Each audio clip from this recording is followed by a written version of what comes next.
Some men wear two faces. Some wear one mask so long the skin forgets its shape beneath.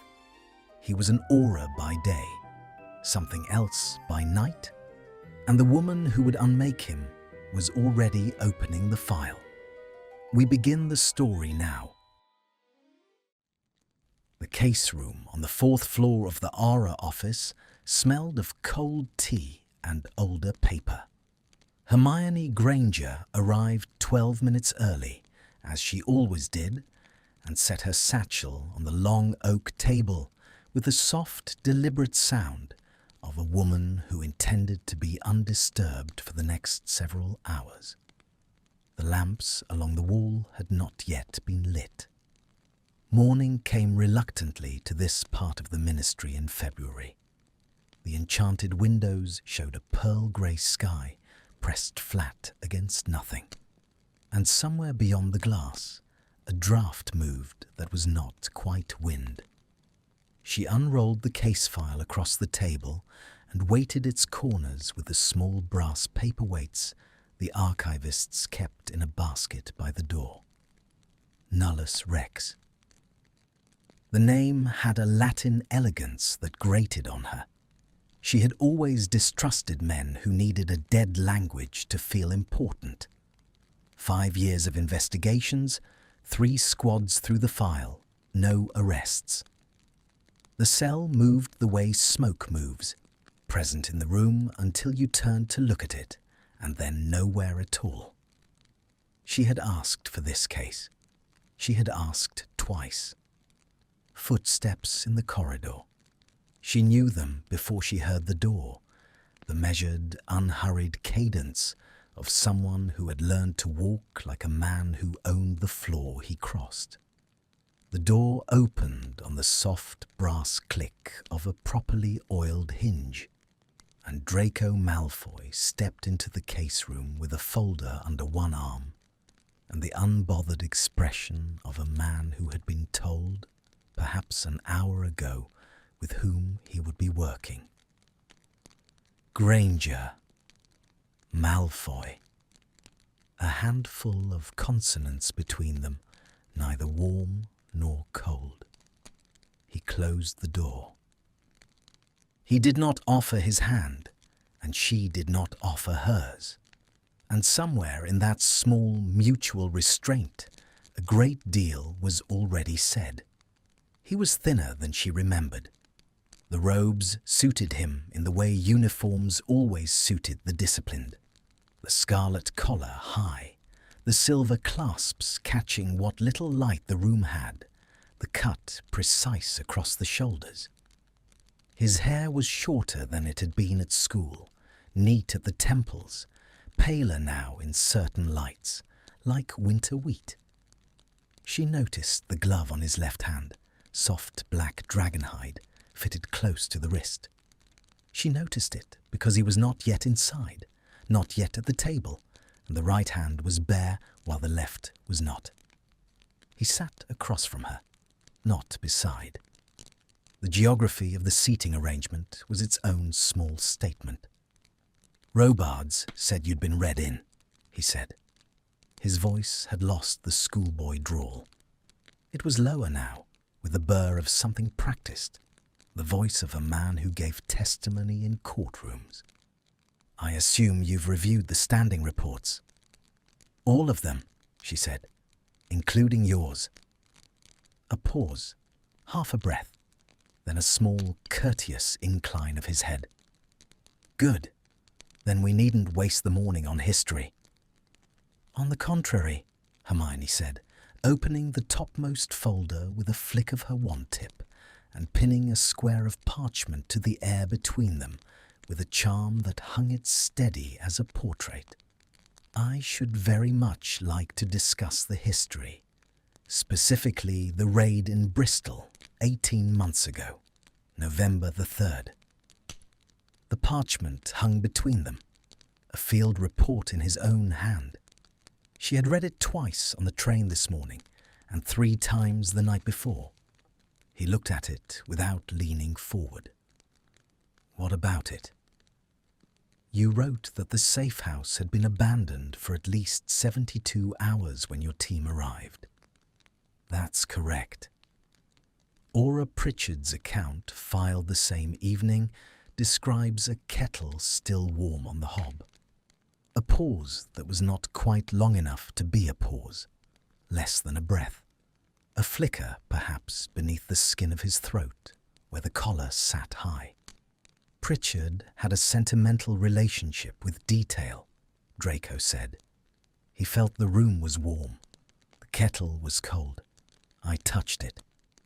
His tone was mild, almost amused. If you'd like a sworn deposition on the temperature of the kettle, I can arrange one. The hob is, regrettably, deceased. She did not smile. It isn't the kettle, Malfoy. It's that this is the third report of yours I've read, in which the timeline slips by precisely the margin that would have allowed an informed party to leave the premises. The room went very still. He did not move exactly, but something in him settled, the way a duelist settles before the first lift of a wand, the way a man arranges his weight so that whatever comes, it will not knock him over. His grey eyes did not leave hers. You're accusing me of something, Granger. Be sporting and use the word. I'm not accusing you of anything, she said. I'm asking a question. You're asking 3. Then answer them in any order you like.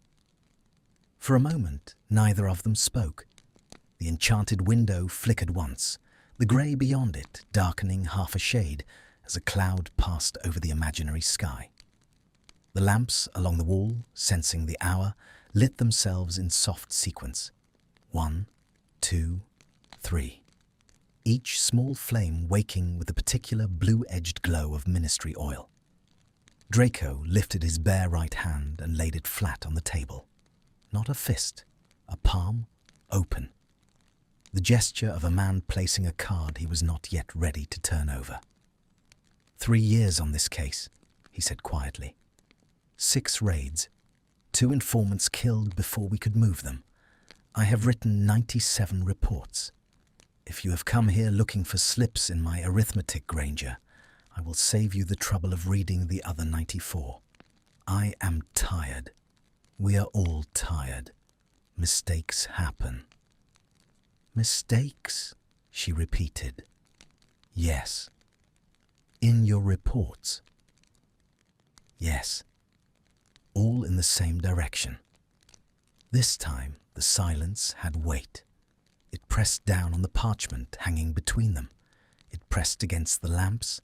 It filled the small distance between his open hand and her closed one, and made of that distance a country. He inclined his head a second time, smaller, almost a concession, almost not. What would you like me to do, Auror Granger? She closed the folder. The pinned parchment dissolved into smoke with a flick of her wand. She stood, and she walked the length of the table to the sideboard where the archivists kept the kettle, and she put it on.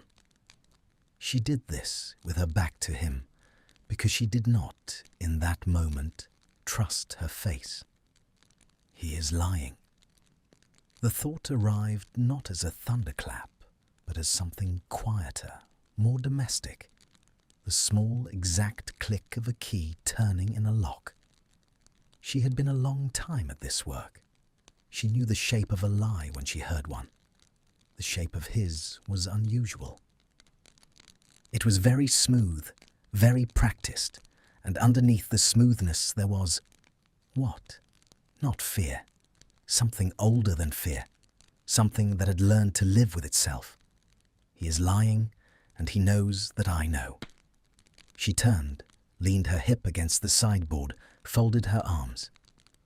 I would like, she said, to start from the beginning, together.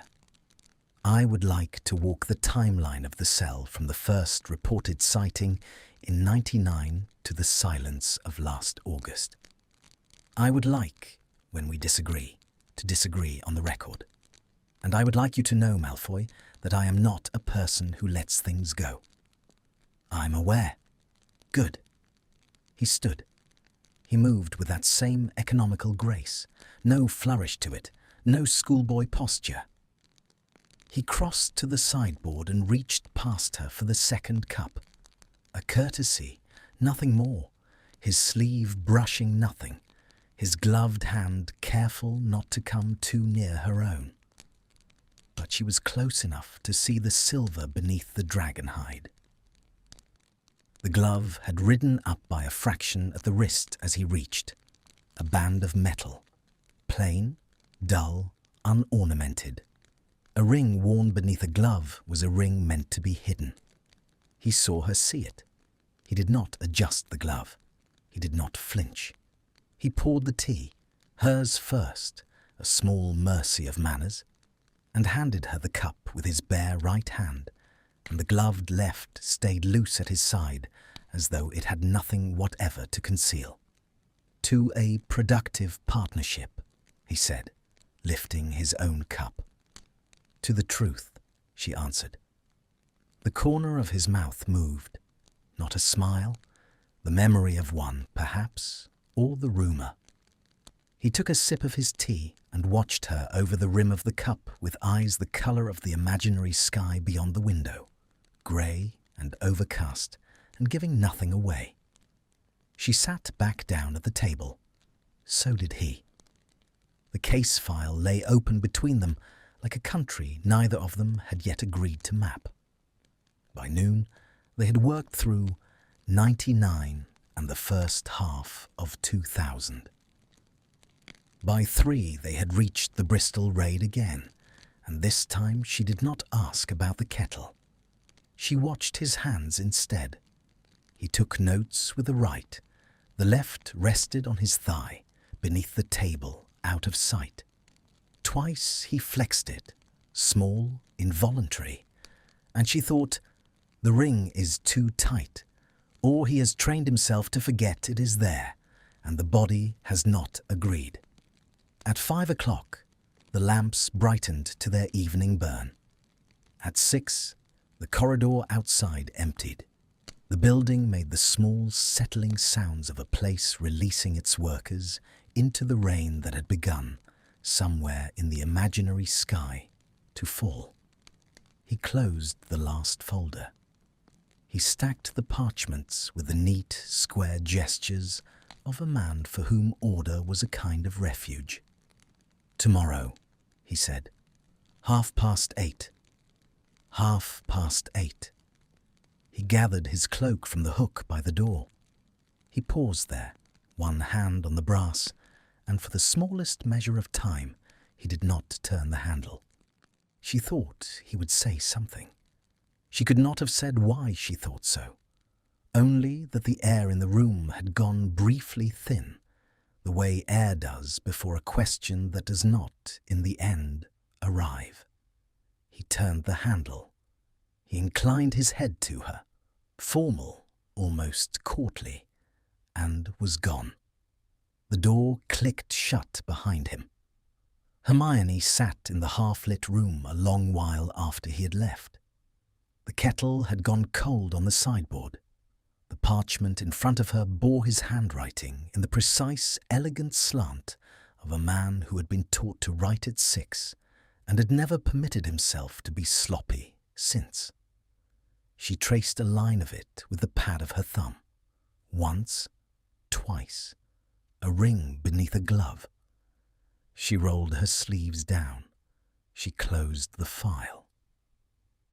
She sat in the lamplight with the rain beginning to whisper against the enchanted window, and a feeling settling in her chest that she did not yet have a name for. A small, attentive pressure, like a hand laid flat between the ribs, and a quiet, unwelcome certainty that she had just stepped onto a path from which the way back was already shorter than the way forward. She picked up her quill. She did not yet write anything down. The Auror archive lived 3 floors beneath the courtrooms, in a wing the architects had cheerfully forgotten. To reach it, one walked a corridor that smelled of beeswax and damp stone, past portraits of long-dead heads of office who slept in their frames with their mouths open. The door at the end was iron-bound and warded. It recognized Hermione's wand at the second tap and opened on the soft pneumatic sigh of a room that had not been entered since the previous night. She let the door close behind her. The archive welcomed her as it always did, with a particular hush of paper kept too long, with the dry, papery scent of old ink, with the slow tick of the brass index clock above the catalogue, rows of shelves stretched away into a dim that the lamps never quite resolved. Somewhere in the middle distance, a stack of files rearranged itself with a small private rustle, as though the archive were turning over in its sleep. She had come at 9:30. She had told no one she was coming. The Bristol report was where she had left it the day before, in the working stack she kept on the second table from the door. Around it, she had begun to build a small architecture of cross-references, duty rosters, requisition slips, the night shift sign-in book from the Auror office. Not yet a case against him, not yet an accusation. A scaffolding only, the kind a careful builder put up before she knew what she meant to build. She sat. She opened the duty roster. It was a long, thankless kind of work, the work she did best. She moved her fingertip down the columns. Bristol, the 3rd of November. Authorized personnel: Malfoy, D. Pritchard, A. Yaxley Jones, M. Ahuja, R. Signature on dispatch: Malfoy, D. Time of dispatch: 10:46 in the evening. Time of arrival on site: 11:22. Distance from apparition point to safe house: 1/4 mile on foot by his own description in the report. 1/4 mile, 36 minutes. She read it again. 36 minutes for 1/4 mile. In a hurry, in the dark. She set her quill in the inkwell with the small, deliberate gesture of a woman who has just confirmed something she did not, in fact, wish to confirm. The door to the archive opened. She did not look up. She did not need to. The cadence of the footstep on the flagstone told her everything. She had spent 10 hours in a room with that footstep yesterday, and the body, it transpired, was a faster student than the mind. Granger, Malfoy, you're not in the case room. I'm aware. He crossed to her table. He was carrying 2 paper cups from the atrium kiosk, and the second cup he set down beside her elbow without comment or flourish, as though delivering tea to a colleague in an archive at 9:30 was a thing he had done 100 times. The cup was hot through the paper. The tea was the right colour. He had, evidently, asked the kiosk witch how she took it, or, more probably, he had watched her pour her own yesterday and remembered. She did not thank him. Neither of them, she suspected, would have known what to do with the thanks. "You're working on the roster," he said. "I'm working on the timeline." The same thing. "In this instance," she said, "yes." He sat across the table again. He did not remove his cloak. He set his own cup down and folded his bare hand around it, and the gloved one rested on the wood beside, fingers loose, the silver hidden. 36 minutes, he said. She lifted her eyes to his. He was watching her with the steady, unhurried attention of a man who had decided, somewhere between the corridor and the table, not to be evasive about this particular thing. 36 minutes, she agreed. It was raining, he said. The lane was flooded at the western end. We went round. Your report doesn't mention the flood. My report was filed at 4 in the morning by a man who had been hexed twice in the shoulder. My report is not a poem, Granger. It records what happened. It does not record the weather. The weather, she said, is, on this occasion, the entire question. A small movement at the corner of his mouth. Not amusement, acknowledgement. Then write it in, he said. Amend the file. I'll countersign. He said it lightly, too lightly. The lightness was itself a kind of tell. The lightness of a man stepping over a board he knew to be loose. She watched his gloved hand on the table. The fingers did not tighten. They did not need to. The very stillness of them was the tightening. She did not, in that moment, accuse him. She had been an Auror long enough to know that accusations made too early were arrows shot before the bow was drawn. She closed the duty roster. She drew the Bristol report toward her instead and turned it so that it faced him. Walk me through it, she said, from the apparition point, slowly. He walked her through it. He was very good. He was, she thought, almost unfairly good. The kind of good that came from having told the same story many times to many different rooms. The flood at the western end of the lane. The detour through the hedgerow. The hound that had barked from a farmhouse 2 fields over and made them go to ground for 4 minutes by his watch. The kettle on the hob. Cold, he said.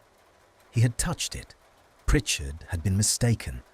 Pritchard had been hexed in the shoulder too. Pritchard had not, in fact, been the one to lay a hand on the iron. He spoke for nearly an hour. She did not interrupt. When he had finished, the archive's brass clock had ticked through 43 of its small, patient minutes, and the tea between them had gone cold. Thank you, she said. He inclined his head. Malfoy. Granger. If I find, she said very quietly, that the flood at the western end of that lane did not on that night exist, what would you say to me? His eyes did not leave hers. For the space of 1 breath, 2, she had the impression of looking at a man who was deciding, behind the grey, between several different answers, and choosing, in the end, none of them. I would say, he answered, that you should check the parish weather records before you ask me again. He rose. He left his tea untouched on the table. He inclined his head with that small, almost courtly gesture he had used at the door yesterday, and he went. The archive door breathed shut behind him. Hermione sat with the cold cup between her palms and listened to the brass clock tick. Somewhere in the middle distance, another stack of files turned over in its sleep. She did not move for a long minute. Then she stood and she walked to the catalogue and she requested the parish weather records for Avon, the 3rd of November, 18 months prior by date and grid coordinate. The records were there in 9 minutes. The archive was efficient about weather. It had rained that night in Bristol. It had rained heavily. The lane he had named had, indeed, flooded at the western end. She sat back in her chair and stared at the small printed line of the parish almanac.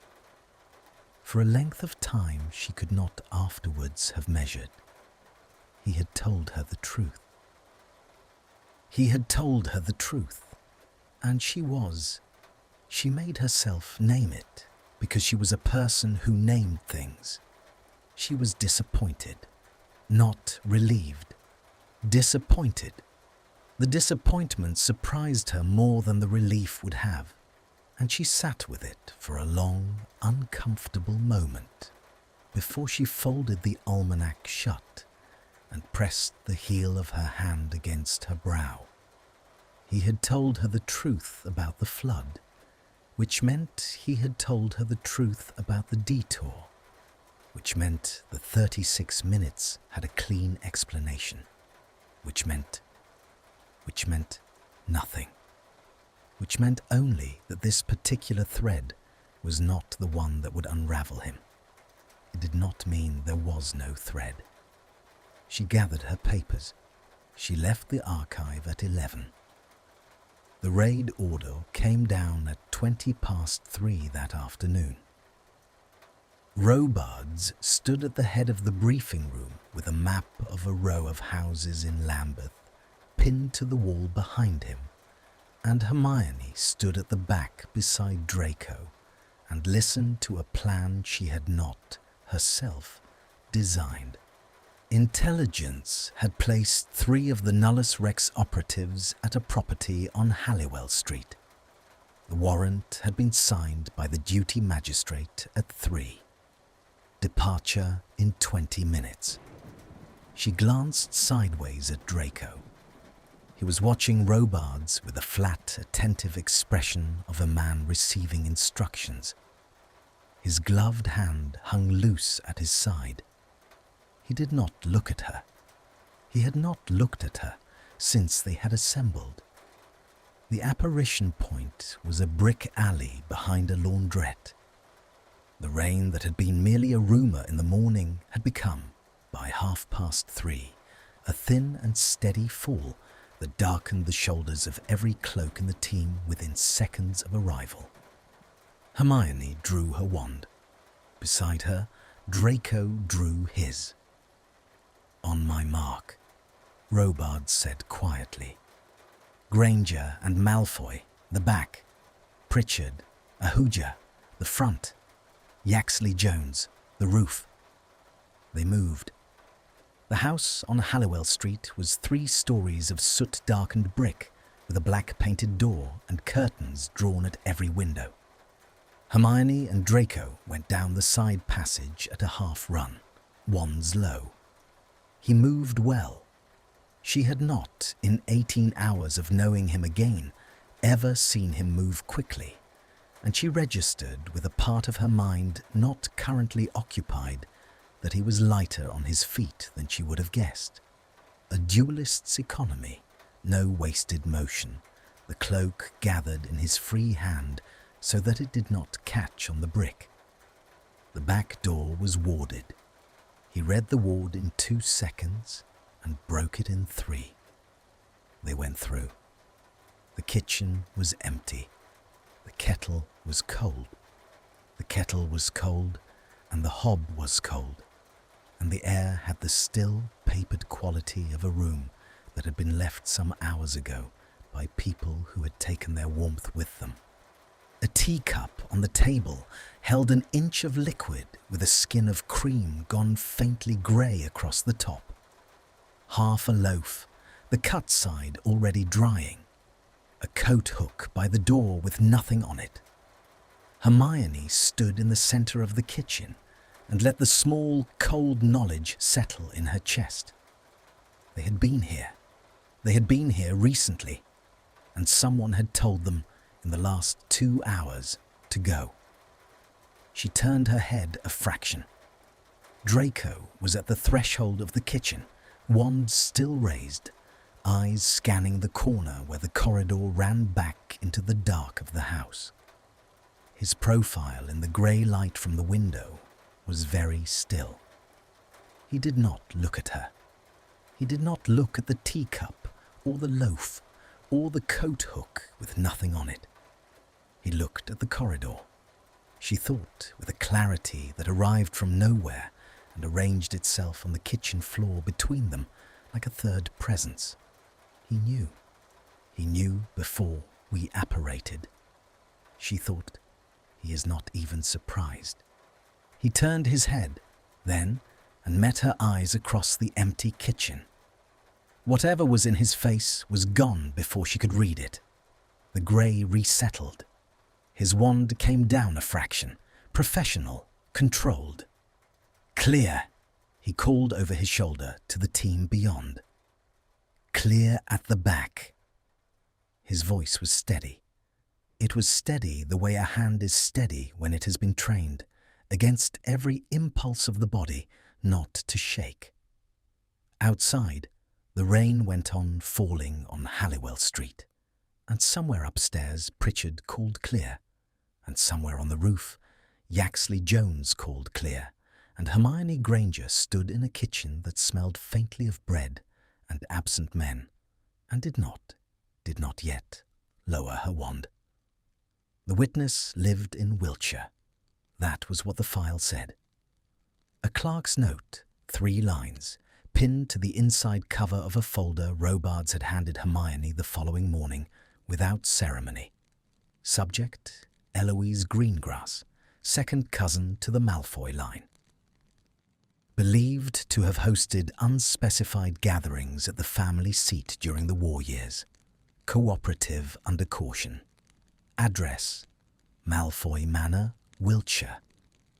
Hermione read the 3 lines twice. The address sat at the bottom of the page in the clerk's careful copperplate, and her eyes returned to it as though to a small bright object placed deliberately in her path. "You don't have to come," she said to Draco when she put the file in front of him at the case-room table. She said it without preamble and without looking at him, because she did not, on this particular question, wish to be observed. He read the 3 lines. He read them, she noticed, only once. "I'll come. I can take Pritchard." "You can," he said. "But you won't get past the front gate without my hand on the wards. The house has been particular since the trial." A pause, the smallest of pauses. "I'll come." She closed the folder. She did not argue with him. She did not, in the silence that followed, look at him either, and he did not, in the same silence, look at her. They apparated at noon. The lane that led to the gates of Malfoy Manor was bordered by lime trees that had been planted, by the look of them, in the reign of a queen long enough dead that no one remembered her face. The trees had gone bare for winter. Their bark was the grey of old pewter, and their branches met overhead in a vaulting Hermione found, against her will, beautiful. The gravel beneath her boots was raked. Somewhere a peacock cried, a thin, ugly sound, abruptly cut off, like a violin string snapping. The gates were wrought iron and twice her height. Draco laid his bare right hand flat against the cold metal. The iron warmed under his palm. The gates opened inward without a sound. He did not, she noticed, walk through immediately. He stood a moment on the threshold of his own house, the gloved hand at his side, the bare one falling away from the iron, and his face arranged itself in a stillness she had not, in 3 days of working with him, yet seen. It was not the stillness of yesterday's empty kitchen. It was older. It was the stillness, she thought, of a man entering a room he had been trying for several years not to enter. He stepped through. She followed. The drive was long. They walked it side by side and did not speak. The manor rose at the end of it like a sentence she had read once in a book she had thrown away. Its grey stone, its leaded windows, its rows of chimneys against the bone-white February sky. A house that had, in another life, been beautiful and had not forgotten it, and had not forgiven the fact that no one else remembered. The door was opened by an elderly elf in a clean tea towel. He did not speak. He inclined his head to Draco, a small, exact gesture, and held the door, and his eyes did not, for any portion of a second, find Hermione's face. She was grateful for it. She had not, until that moment, known how grateful she would be. Inside, the air was cold. Not the cold of a house left unheated. the cold of a house heated by people who did not, themselves, need warmth. A long entrance hall floored in black and white marble, a staircase rising to the right, a portrait at the first landing of a woman in dove-grey silk, whose painted eyes followed them across the hall in the unblinking way of portraits that had been instructed by their sitter to be watchful. "Miss Greengrass is in the small drawing-room," said the elf very quietly, to a point in the air slightly to Draco's left. "Sir." "Thank you, Tippin." Draco turned to the left. Hermione followed. She did not, until they were 3 paces into the corridor, understand which drawing-room he meant. He stopped at a door. He laid his bare hand on the brass of the knob, and he did not turn it. He did not look at her. "It's this one," he said, "or the other. Greengrass is in the small one. The small one is," a fractional pause, "through here." She understood then, with a clarity that arrived neatly and at once, that the small drawing-room was the drawing-room, that he had walked her by the most direct route available to the door of the room in which she had screamed on the floor 5 years earlier with his aunt's knife at her throat, that he was telling her this now at the threshold because he had decided, somewhere between the gate and the corridor, that he would not let her cross it without warning. She did not, for a moment, trust herself to speak. "Is there another way?" she said. Her voice came out level. She was proud of it, distantly, in the way one is proud of a stranger. "There's the long way through the orangery. It adds 11 minutes. 11 minutes. Yes. Take it." He inclined his head. He turned. She followed him back along the corridor and through a smaller door and down a passage she had not, on the first visit, ever seen, and into an orangery whose glass roof had gone milky with age, and whose lemon trees, in tubs of Italian marble, had survived a war and a trial, and were, against everything, still bearing small sour fruit. The air in the orangery was warmer. It smelled of citrus leaves and the slow particular damp of a glasshouse in winter. She did not look at him. He did not look at her. They walked the length of the orangery in a silence that was not exactly comfortable, but was something else. A silence with weight in it. A silence that was carrying between them something that neither of them had named, and neither of them yet intended to. At the far end he opened a second door, and they came out into a corridor she did not recognize, and 3 doors down on the right was the small drawing-room. Eloise Greengrass was 62, white-haired and uninterested in cooperating. She received them in a chintz armchair by a small fire that did not, Hermione thought, give off any warmth. She answered the prepared questions with answers her solicitor had clearly drafted. She referred to the war years as the unpleasantness. She offered tea and was, when Hermione declined, visibly relieved. The interview took 40 minutes. They learned from it almost nothing. Hermione had expected this.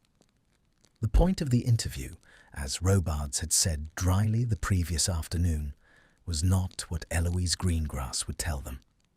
The point was to put a foot in the door of a house that had, until now, kept its doors closed. When it was finished, Eloise rose, inclined her head a precise half-inch, and said to Draco, "Your mother would have offered you luncheon." "My mother is in France."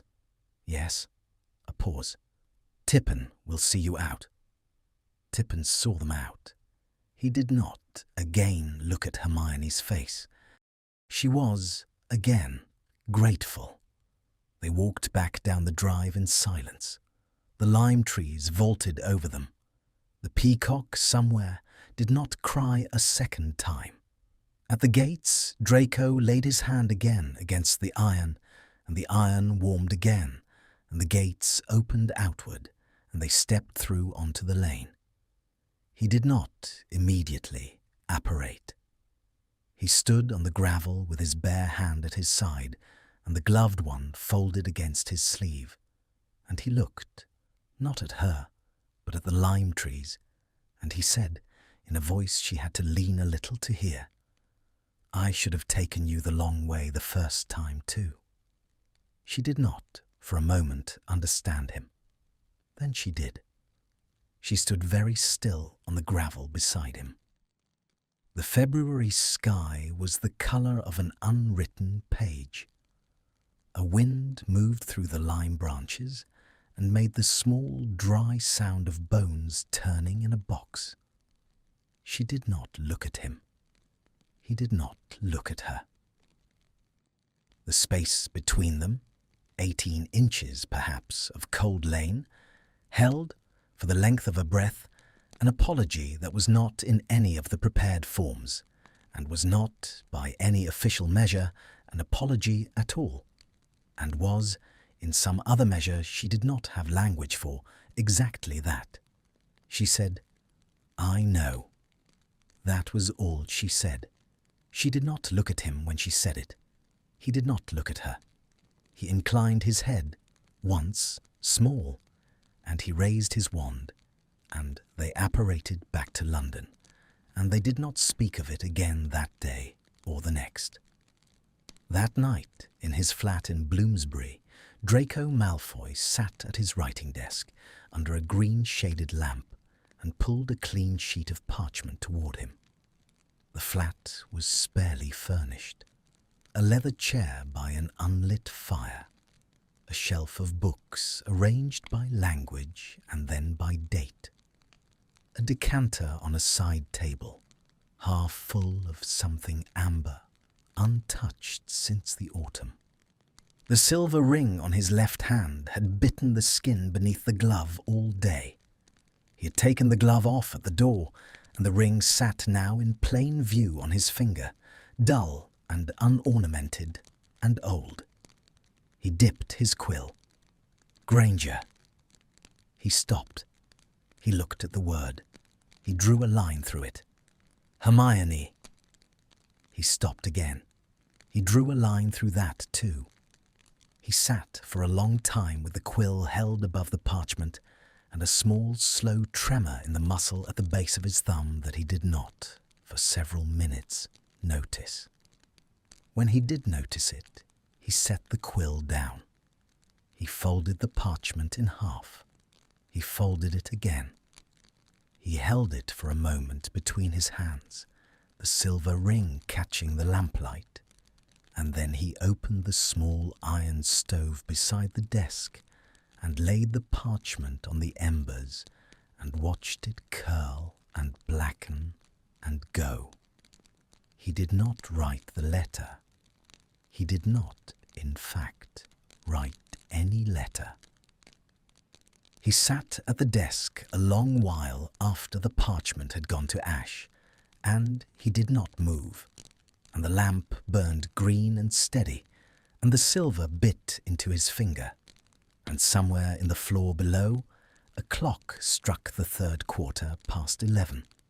He had not, in 5 years, apologized to her in any sentence that contained the word sorry.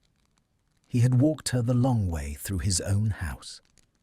He pressed the heel of his hand against his eyes. He held it there. He did not, when he lowered it, look at the small fire in the stove where the parchment had been. He blew out the lamp instead, and he sat in the dark of his sitting room with the silver ring on his finger and the rain beginning in Bloomsbury to fall against the window. And he did not, that night, sleep. The second raid came 11 days later. 11 days in which Hermione had not slept well, and had told herself each morning at her wash basin that it was the case. The case was a perfectly respectable thing to lose sleep over. 3 years cold, 6 raids dry, a cell that moved like smoke. Any honest Auror with the file in her keeping would be awake at 4. She would say this to herself in the mirror and meet her own eyes and look away first. The intelligence this time came through Yaxley Jones. A property in Spitalfields, an upstairs room above a clockmaker's, a meeting set for 10 in the evening of the 14th. Robards signed the warrant at 6. They assembled in the briefing room at 8:30 in a rain that had been falling in London for 2 days without remission. Draco was already there when she arrived. He was at the long table at the back of the room, his cloak across the chair beside him, his wand laid out on the wood in front of him, in the way some duelists laid out their wands before a match. Not for show, but because they liked, before a fight, to look at the thing that would do the work. He was sharpening the focus with a small piece of dragon hide. He did not, in their 3 weeks of working together, ever do this in front of anyone else. He looked up when she came in. He did not, today, incline his head. Granger. Malfoy. She sat opposite him. The cloak between them on his chair was darker at the shoulders where the rain had not yet dried. He had, she realized, come in from the street. He did not, ordinarily, take the street. He set the dragon hide aside. He put the wand in his sleeve.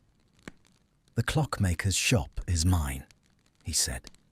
She raised her eyes to his.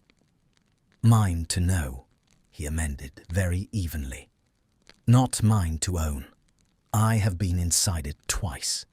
The stair to the upstairs room comes up on the left as you enter the back passage. The door at the top is iron-banded. There is a second exit through a coal hatch in the floor that lets out into the cellar of the haberdasher's next door. I have told Robards. He has put Pritchard on the haberdasher's cellar." She listened to him with her hands folded on the table. "You have been inside it twice," she said. "Yes." "In what capacity?" A pause. It was not a long pause. He did not, on this occasion, look away. "In the capacity," he said, "of an Auror following a lead that did not, in the end, produce an arrest." "When?" "August and November of last year. Neither of which appears in the file." "They appear," he said, "in my private notes. They will appear in the file by the end of this week. I should have filed them sooner. I did not." The honesty of it was so plain, so unornamented, that she found she could not, for a moment, answer it. She had been ready for a parry. She had not been ready to be handed the sword. She inclined her head. Once, small. "Thank you," she said. He did not say "you're welcome." He folded the dragon hide into a small square and put it in his pocket, and looked briefly past her shoulder at the door, as though he were checking that no one had come in while they were speaking. No one had. They apparated to Spitalfields at 5 to 10. The rain was not heavy now, but it was steady, the kind of rain that wetted the shoulders of a cloak within a minute of arrival, and went on quietly soaking through. The clockmaker's shop sat at the corner of a narrow lane that smelled of coal smoke and wet brick. Its sign hung from a wrought iron arm. The gilt had gone from the letters years ago, and the painted face of a clock on the board had stopped in the artist's hand at 3:20. Pritchard went down the area steps to the haberdasher's cellar with a hooger behind him. Yaxley Jones took the alley at the back. Hermione and Draco went to the front door of the clockmaker's, and Draco laid his bare right hand on the wood and the lock yielded without ceremony. The shop was dark. A bell on the inside of the door had been wedged with a folded cloth. He had, Hermione realized, done this himself on a previous visit and left the cloth in place. They stepped through into the close, ticking dark. The shop smelled of brass and machine oil and the dry, dusty heat of clocks running steadily in the absence of anyone to wind them. A long case clock by the back wall measured out the seconds in a deep, patient swing. Smaller clocks on the shelves ticked at their own faster rates, and the room as a whole made the layered sound of a heart that did not quite agree with itself about its pace. They moved through to the back passage. Draco was ahead. The stair came up on the left, as he had said. He went up it on the balls of his feet, his wand low, and she went up behind him with her wand low too, and the long case clock down below struck in its deep voice the hour. The door at the top of the stair was iron-banded, as he had said. He read the wards with the same 2-second economy he had used on Halliwell Street. He laid his hand on the door. He looked back once at her. She nodded. He opened the door. There were 4 men in the upstairs room. There should have been 3. The intelligence had said 3. There were 4. The 4th was standing behind the door, and the 4th was already raising his wand, and the curse that came out of his wand was a thin, fast, ugly thing the colour of bile, and it was not, by any reading of the geometry of the room, going to miss. It was not aimed at Draco. It was aimed at her. Several things happened in the next half-second. She would, afterwards, never be able to lay them in their proper order. The half-second refused, in memory, to be cut into its parts. There was the curse, low and fast, on its course toward her ribs. There was her own wand, coming up 2 beats too slow. There was a shout from somewhere. Yaxley Jones, on the roof, kicking in a skylight. There was Draco. Draco's hand closed on her wrist. His grip was not gentle. He pulled her toward him and around him in a single hard motion that turned the line of her body 90 degrees out of the curse's path.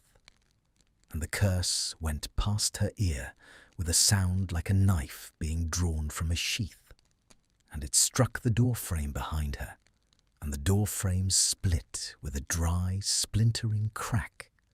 And Draco's wand? She had not, in any of the half-second, seen him raise it, was already in the air above her shoulder, and the man behind the door went down with a soundless, boneless fall. The other 3 were rising. The 3 turned out to be easier than the 4th. 2 minutes, perhaps less. Yaxley Jones came in through the skylight. Pritchard came up the coal hatch. By 10:15, the 4 men were bound, the room was held, and Hermione Granger was standing very still in the centre of an upstairs room above a clockmaker's shop, with a gloved hand still closed around her right wrist. Draco was not, she realized, letting go. She looked down at the glove. She looked up at his face. He was looking at her with an expression she had not seen on him before. It was not the careful neutrality of the case room. It was not the courteous restraint of the corridor outside the small drawing room. His eyes were not, at that moment, grey in any sense she had previously meant by grey. They had gone the colour of a sky immediately before a storm broke, and there was, behind them, an unguarded thing. His hand on her wrist was warm through the dragon hide. The gloved thumb sat directly over the pulse at the base of her palm. She could feel her own pulse against it, quick far quicker than it should have been 3 full minutes after a duel, and she could feel, beneath the leather, the small, hard band of the silver ring on his 3rd finger pressed against the inside of her wrist. He let go. He let go a beat after he should have. Not 2 beats. 1. But she felt the one, and he felt that she had felt it, and he stepped back half a pace and turned away to bind the man behind the door with a flick of his wand, and did not, for the next several minutes, look at her face. They got back to the ministry at midnight. The processing took until 2. The 4 men were entered into the holding cells with their wands tagged, and their names, 3 names, real. The 4th name, Pritchard observed flatly, not a name they had seen before, written into the nightbook. Robards came down in his dressing gown at 1:30 and clapped Draco on the shoulder and said, "Good work, Malfoy." And Draco inclined his head and said nothing. At 2, she found him in the case room. He was at the long table. He had taken off the gloves at last, both of them, the left as well as the right, and the silver ring on his 3rd finger sat plainly in the lamplight. He was writing the report. His handwriting tonight was not quite its usual neat slant. It was, she noticed, very slightly hurried at the right edge of the page, as though the hand had not entirely returned yet from the upstairs room. She closed the case room door behind her. She did not, at once, sit. She crossed to the sideboard. The kettle had been put on by someone. Pritchard, probably. He was kind that way. And the tea inside it was still hot. She poured 2 cups. She brought them to the table. She set 1 cup in front of him. She set the other in front of the chair beside his, not the chair opposite. She sat in the chair beside his. He did not, for a moment, look up from the page. When he did, the lamplight caught the silver ring on his hand on the table beside her cup, and the silver ring sat between them in the small space the lamp made, and she put her own hand on the table, not touching his. 3 inches, perhaps, of varnished oak between her smallest finger and the band of his ring. And she said very quietly, "I have a file." He waited. "It's the witness list for the Greengrass interview, cross-indexed against the gathering rosters from 97. It isn't mine to share with you. Robards has it under seal. I copied it this afternoon." She slid a folded square of parchment across the 3 inches of oak between them. Her fingers, when she withdrew them, did not quite tremble. He looked down at the parchment. He looked up at her face. He did not, for the length of a breath, pick the parchment up. "Granger," he said. His voice was lower than it had been all evening. "Why?" She didn't answer at once. She lifted her cup. The tea was very hot. She set it down without drinking, and she looked at his hand on the table beside the parchment, at the silver ring, dull and unornamented and old. And she said, "Because you put your hand on my wrist tonight, and you did not have to." He closed his hand around the parchment. He did not open it. He held it. His knuckles against the silver ring went white for a moment, and then they did not, and his hand on the table was very still, and somewhere in the building above them a door shut on its own hinge, and the case-room lamp gave its soft, small evening sound of oil settling in a brass reservoir, and he did not, for a long moment, take the parchment from the table. His thumb moved once against the fold. He still did not lift it. the cell met in a disused tannery on the Isle of Dogs. Draco knew the way without thinking. He had walked it 11 times in the last 2 years, each time by a different route, each time with the small methodical care of a man whose habits would, if discovered, kill him. Tonight, the route was Limehouse to West India Dock by the south side of the canal, a doubled-back loop through a stable yard that smelled of straw and ammonia, and a final approach along the river wall where the wind off the water made the cloak crack at his ankles like a sail. He had Hermione's folded parchment in the inside pocket of his coat. He had not opened it. He had carried it from the case-room table at 2 a.m. to his flat in Bloomsbury at 3:30, and he had laid it on the writing desk under the green-shaded lamp, and he had not opened it. He had sat in the leather chair until the sky began to grey at the window. Then he had risen, washed, dressed, gone to the ministry, worked a full day at the long table opposite Hermione Granger, and walked out at 6 o'clock with the parchment still folded in his inside pocket, untouched. He had not opened it because he knew, if he opened it, what he would do. He would read it. He would memorize it in the way he had been trained to memorize documents in his second life. Once for the words, once for the shape of the words on the page, once for the gaps between them. And then he would walk to the tannery and he would hand the names in it to the man in the long room upstairs, and the cell would be moved, and the witnesses would be moved, and one of them, possibly 2, would not, in a fortnight, be alive. He had carried the parchment for 18 hours and not opened it because the not opening was the last refusal left to him. The tannery rose at the end of the river wall, a low black bulk against the lower sky. The lamps had not been lit in its windows in 12 years. The door at the side, hidden behind a stack of broken pallets, recognized the press of his bare hand. He went in. The man at the top of the stairs went by the name Corvus. It was not his name.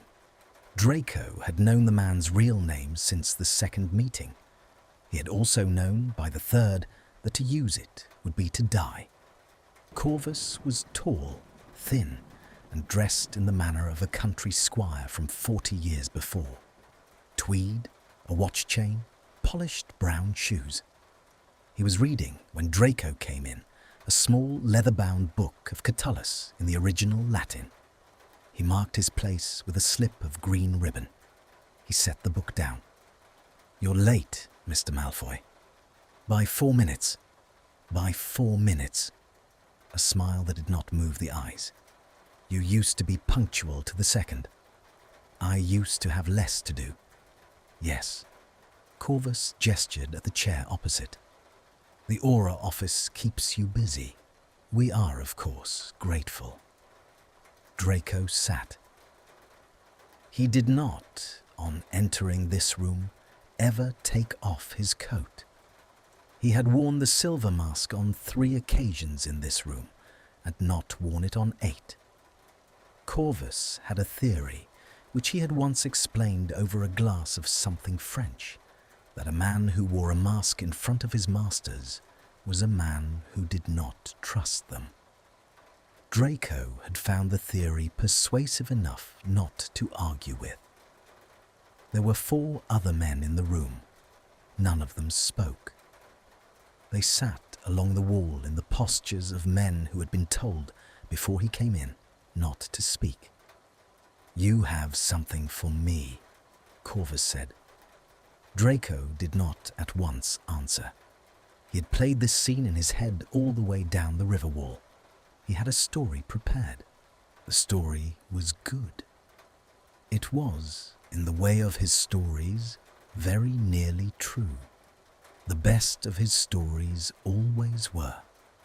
He had decided on it at 4:30 in the afternoon, sitting opposite Hermione Granger in the case room while she ate, without noticing she was eating, a sandwich Pritchard had brought her from the canteen.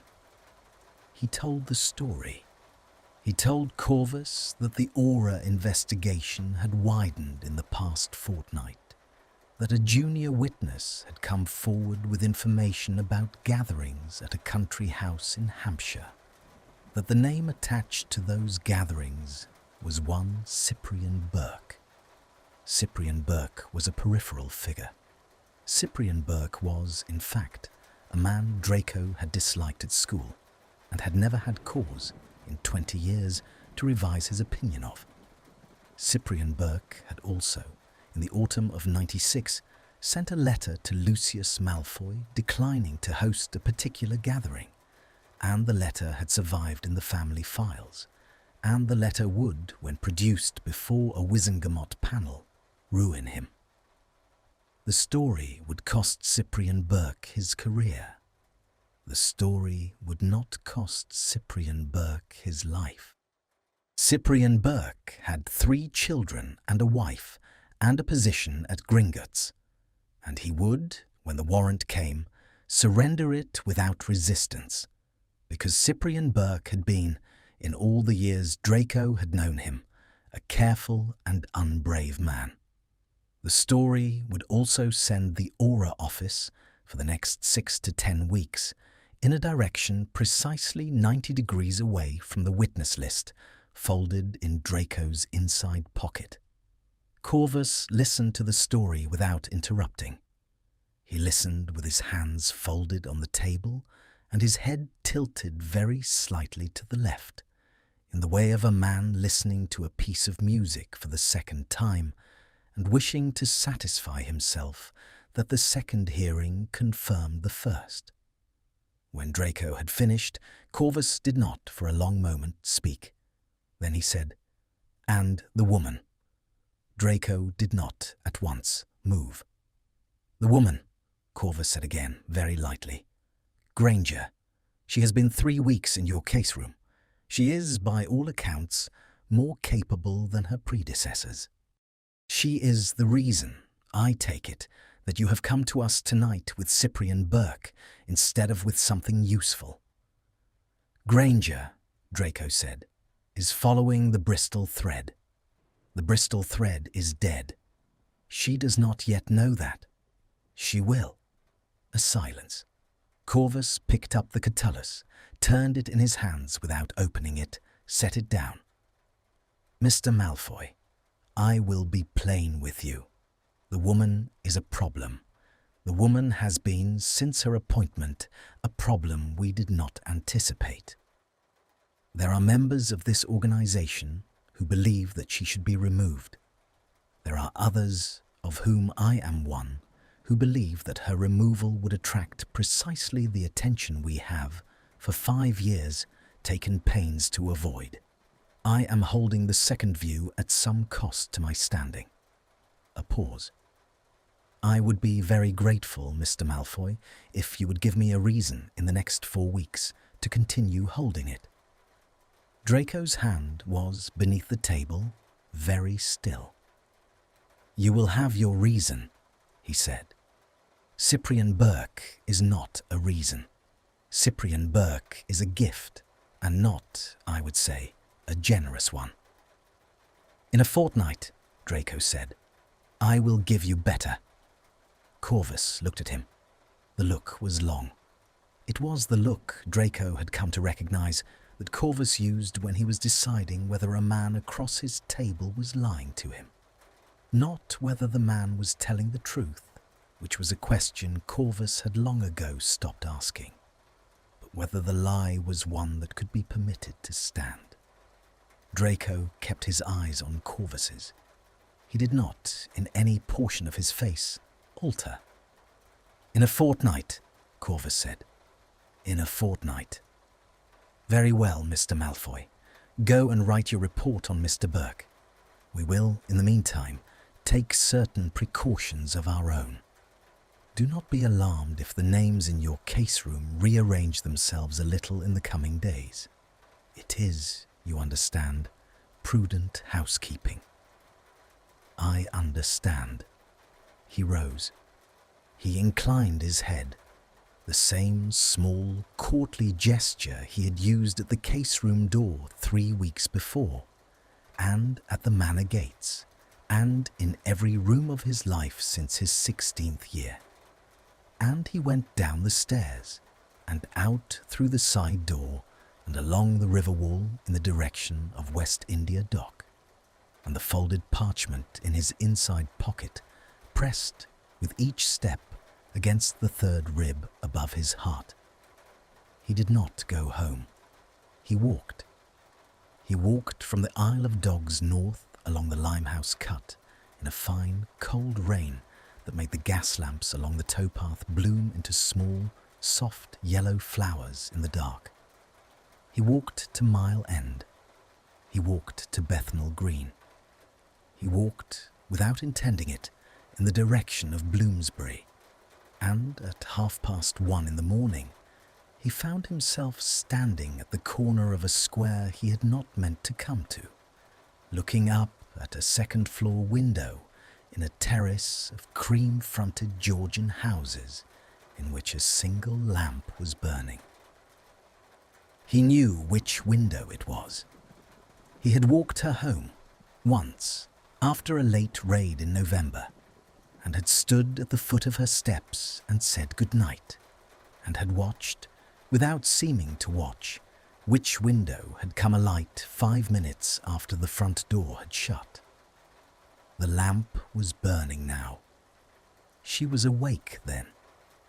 At 1 in the morning, on a Wednesday after a 15-hour shift, she was awake in her sitting room with the lamp on, and he was standing in the rain at the corner of her square, and he had a folded parchment in his pocket that she had given him because he had put his hand on her wrist, and he had not, this evening, betrayed it. He had not betrayed it. He had bought it 4 weeks. He had bought her 4 weeks at the price of Cyprian Burke's career and his own slow, patient erosion in a tannery on the Isle of Dogs. And the 4 weeks were, by any honest accounting, the most expensive thing he had ever purchased. He stood at the corner of her square in the rain for perhaps 3 minutes. He did not cross the square. He did not climb the steps. He did not knock at her door. He turned instead, and he walked back along Great Russell Street toward his own flat. And he did not, on the way, lift his face once from the wet pavement, and at his own door he was sick, very quietly, into the area drain beside the steps. He stood a long time afterwards with his forehead against the cold iron of the railing. Then he went up. He let himself in. He hung his coat on the hook by the door. He took the folded parchment from the inside pocket. He carried it to the writing desk under the green-shaded lamp, and he laid it on the desk, and he sat in the leather chair opposite the desk, and he looked at it. He still did not open it. He looked at it until the lamp guttered low, and then he reached out with a hand that was not, this time, perfectly steady, and he lifted the parchment, and he placed it, unopened, untouched, the folds still pristine, in the iron stove beside the desk, and he set it alight with a small, almost soundless flick of his wand. It curled, it blackened, it went. He sat in the dark of his sitting room a long time after. He had bought her 4 weeks. He had not, by any portion of any measure, bought himself a single hour. The warrant for Cyprian Burke was issued on a Friday. Hermione read it twice. The first time at her desk in the case room, in the slow, careful manner with which she read all warrants. The second time on the train home, with the carriage almost empty, and the lamps of the suburbs sliding past the window in long, soft yellow lines. By the second reading, she had decided that the warrant was wrong. She had not yet decided what to do about it. The wrongness of it was a feeling, at first, with no shape. It was the feeling she had at the end of a chess game when she had not quite lost, and yet sensed the board had been arranged against her several moves before she had thought to check. Cyprian Burke, a peripheral name. A man whose letters in the file did not, when she went back through them, sit easily beside the pattern of the gatherings she had been mapping. A man, in short, who fit, she thought, in the particular way that a piece does when someone has shaved its edges to make it sit. She did not, at once, accuse anyone of having shaved the edges. She went home.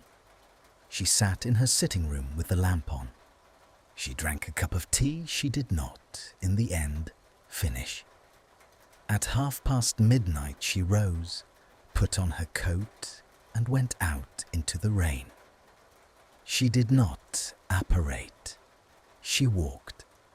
She walked from her square through Bedford Square and along Great Russell Street, past the closed black gates of the museum and the small, late yellow window of a public house where two men were arguing without heat about the price of fish.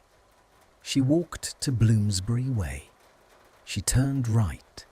She walked to the corner of his street, and she stood at it for a long moment in the rain, and she did not, for that moment, know whether she would walk the further 50 yards to his door, or whether she would turn back.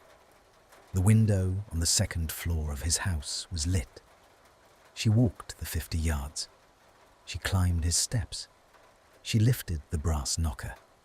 She did not, in the act of lifting it, give herself time to reconsider. She let it fall. She heard the sound travel up through the house. She heard, a moment later, a footstep on a wooden floor above. She heard the footstep descend the stair. She heard the small particular sound of a chain being slid out of its keeper, and then the click of a lock, and then the door opened on Draco Malfoy in his shirt sleeves, with the silver ring on his left hand in plain view, and his eyes the colour of the wet street behind her. He did not, for a moment, speak. She did not either. The rain went on falling on Great Russell Street. He stepped back from the door. He did not say, "Come in." He stepped back, and the gesture was its own sentence, and she crossed the threshold, and he closed the door behind her and slid the chain back into its keeper with a hand that was not, on this occasion, perfectly steady. His flat was as she had imagined, and not. The leather chair by the unlit fire, the bookshelves, the decanter on the side table untouched, a writing desk under a green-shaded lamp, the lamp lit, a small iron stove beside the desk, the door of the stove closed, a faint smell of ash in the air that had nothing to do with a fire. She noted these things without intending to note them. She had been an Auror for 5 years. She could not, any longer, enter a room without reading it. He did not immediately offer her a chair.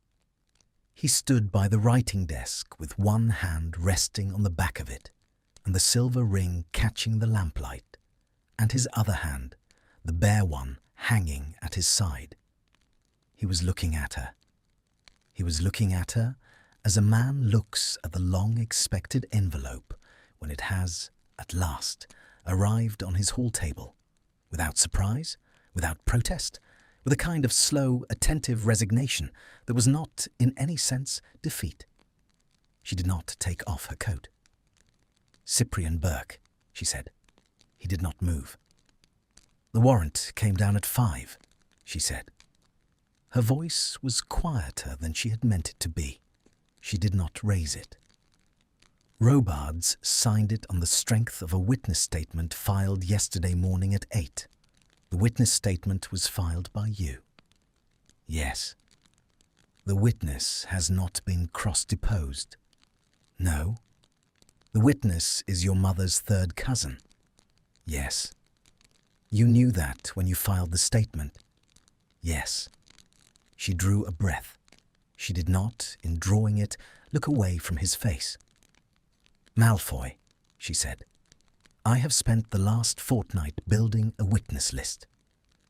The list does not contain Cyprian Burke. The list contains 7 people who fit the gathering pattern and 1 who does not. And the one who does not is the one a person who wished to misdirect this case would offer me. And the person who offered me Cyprian Burke is you. He did not, for the space of 3 breaths, speak. The rain went on falling on Great Russell Street. The lamp on the writing desk gave its small, soft, oil-fed light. The silver ring on his hand was very bright against the dark wood of the desk and very dull against the white of his shirt cuff. And she did not, for the space of those 3 breaths, take her eyes from his. He said, Sit down, Granger. I will not sit down. Then I will stand. I do not require you to stand. I am aware. A pause. He inclined his head, a small, almost involuntary gesture, and he straightened, and he set both hands flat on the back of the leather chair, the silver ring sounding once, faintly, against the brass stud at the top of the upholstery, and he looked at her across the small room with eyes she did not, any longer, find unreadable. What do you want me to say? He said, very quietly. I want you to say it, she said, whichever of the several true things it is. He drew a long, slow breath. He let it out. He did not, on the breath out, look away. There is a man, he said. He goes by the name Corvus. He runs what remains of the cell. I have been reporting to him for 4 years and 4 months. I was turned by Kingsley in the spring of '99 after the trial.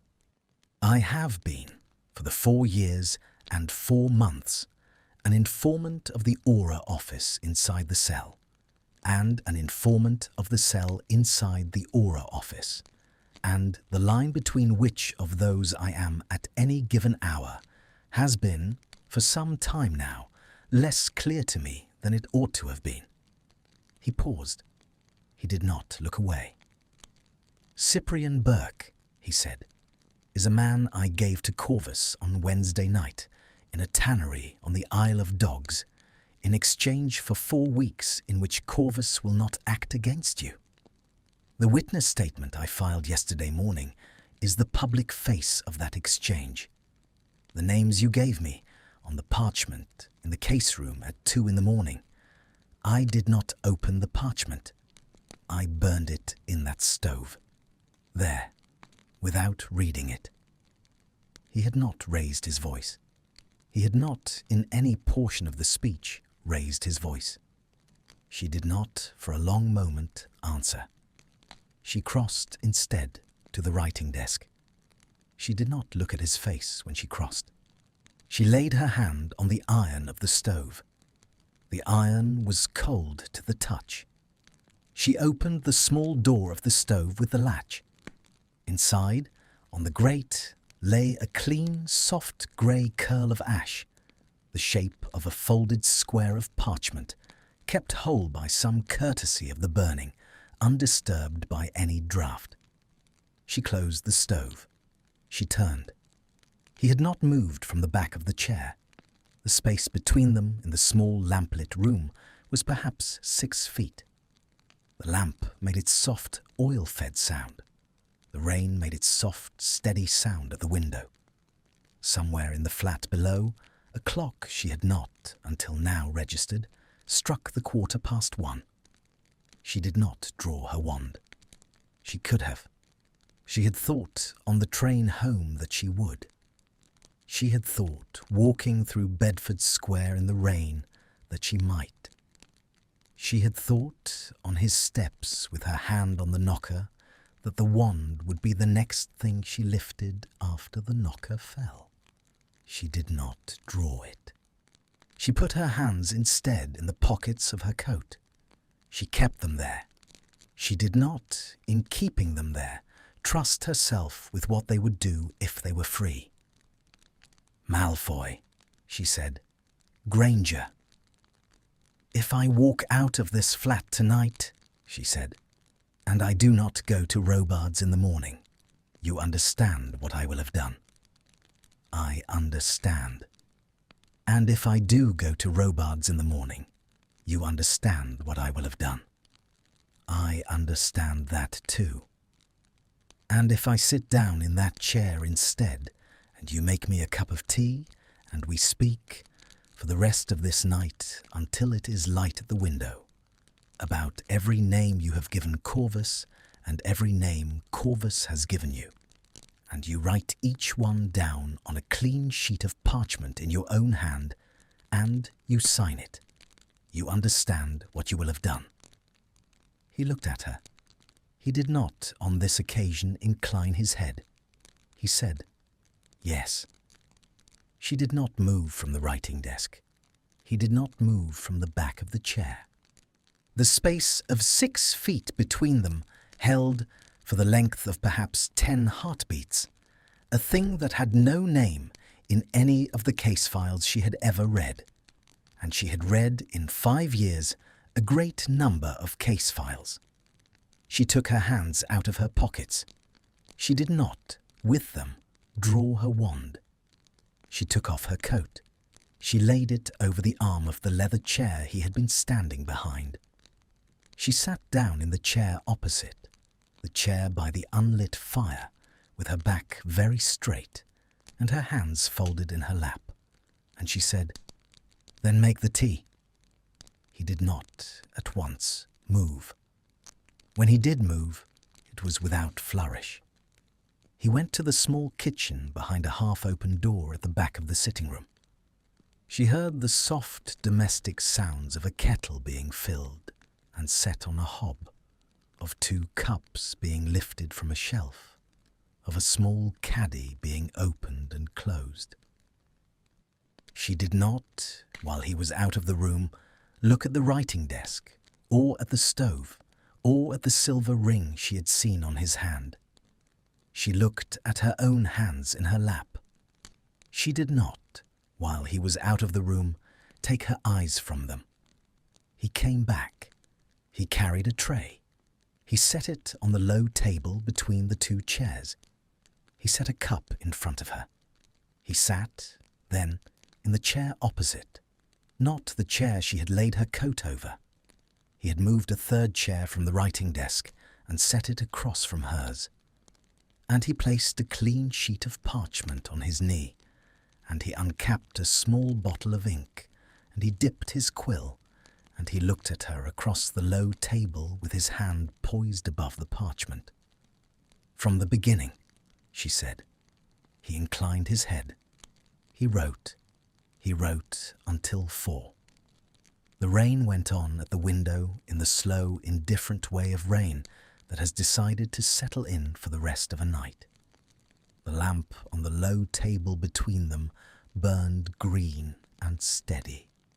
The kettle was set on a 2nd time at 2:30, and a 3rd at 3:30, and the 3rd cup of tea grew cold beside Hermione Granger's knee, while she read the 3rd sheet of parchment he had filled in his neat, hurried slant.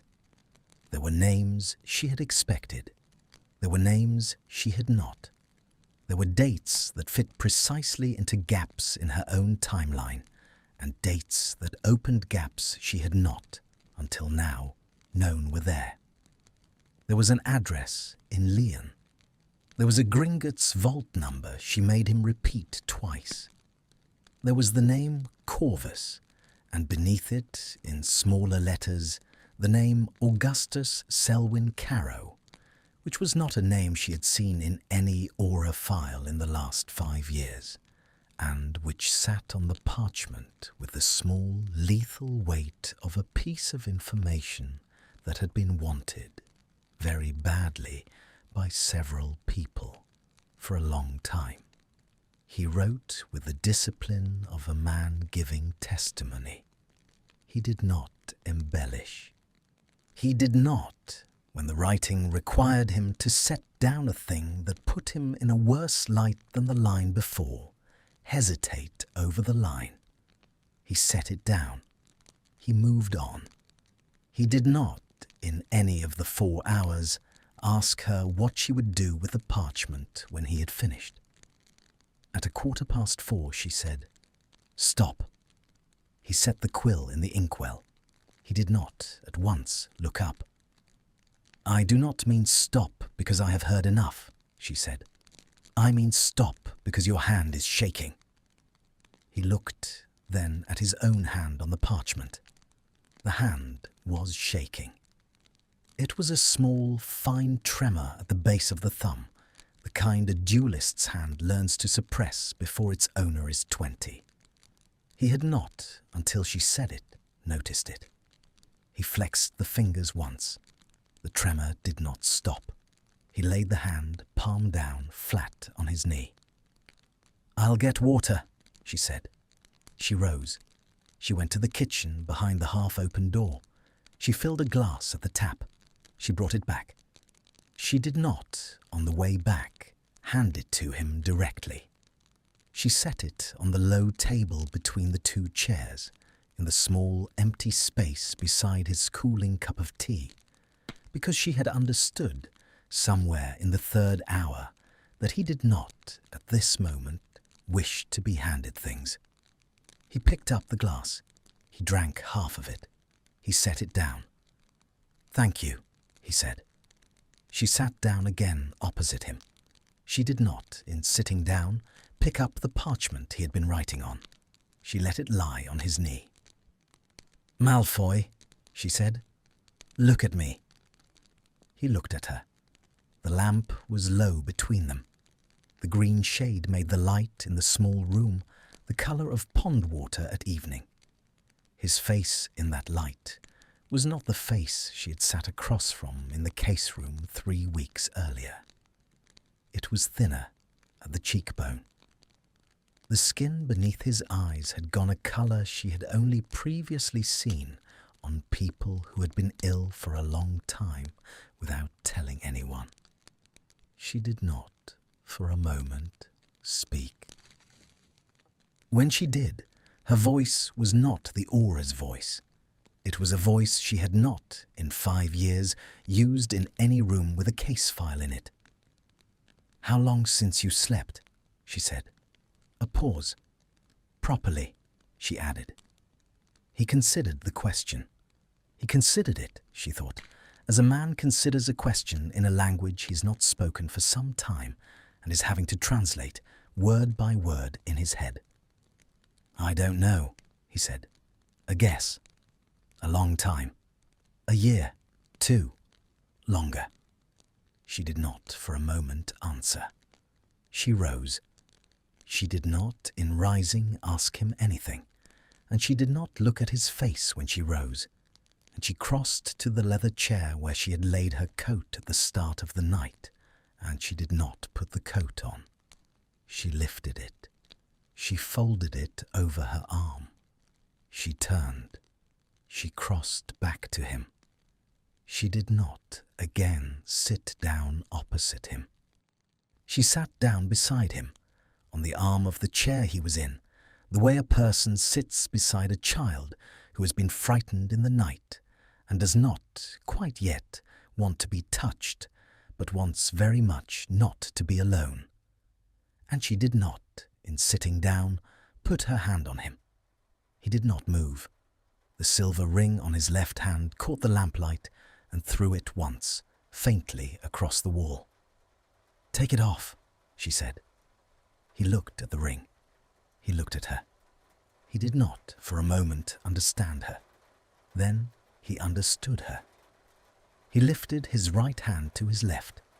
He set the pad of his thumb beneath the band. The ring did not, at first, move. It had bitten into the skin beneath it for so many years that the skin had remembered the shape, and the ring had to be persuaded in small, careful turns to come away from the flesh. He persuaded it. He did not, in the act of persuading it, look at her, and she did not look at his hands while he worked. The ring came off.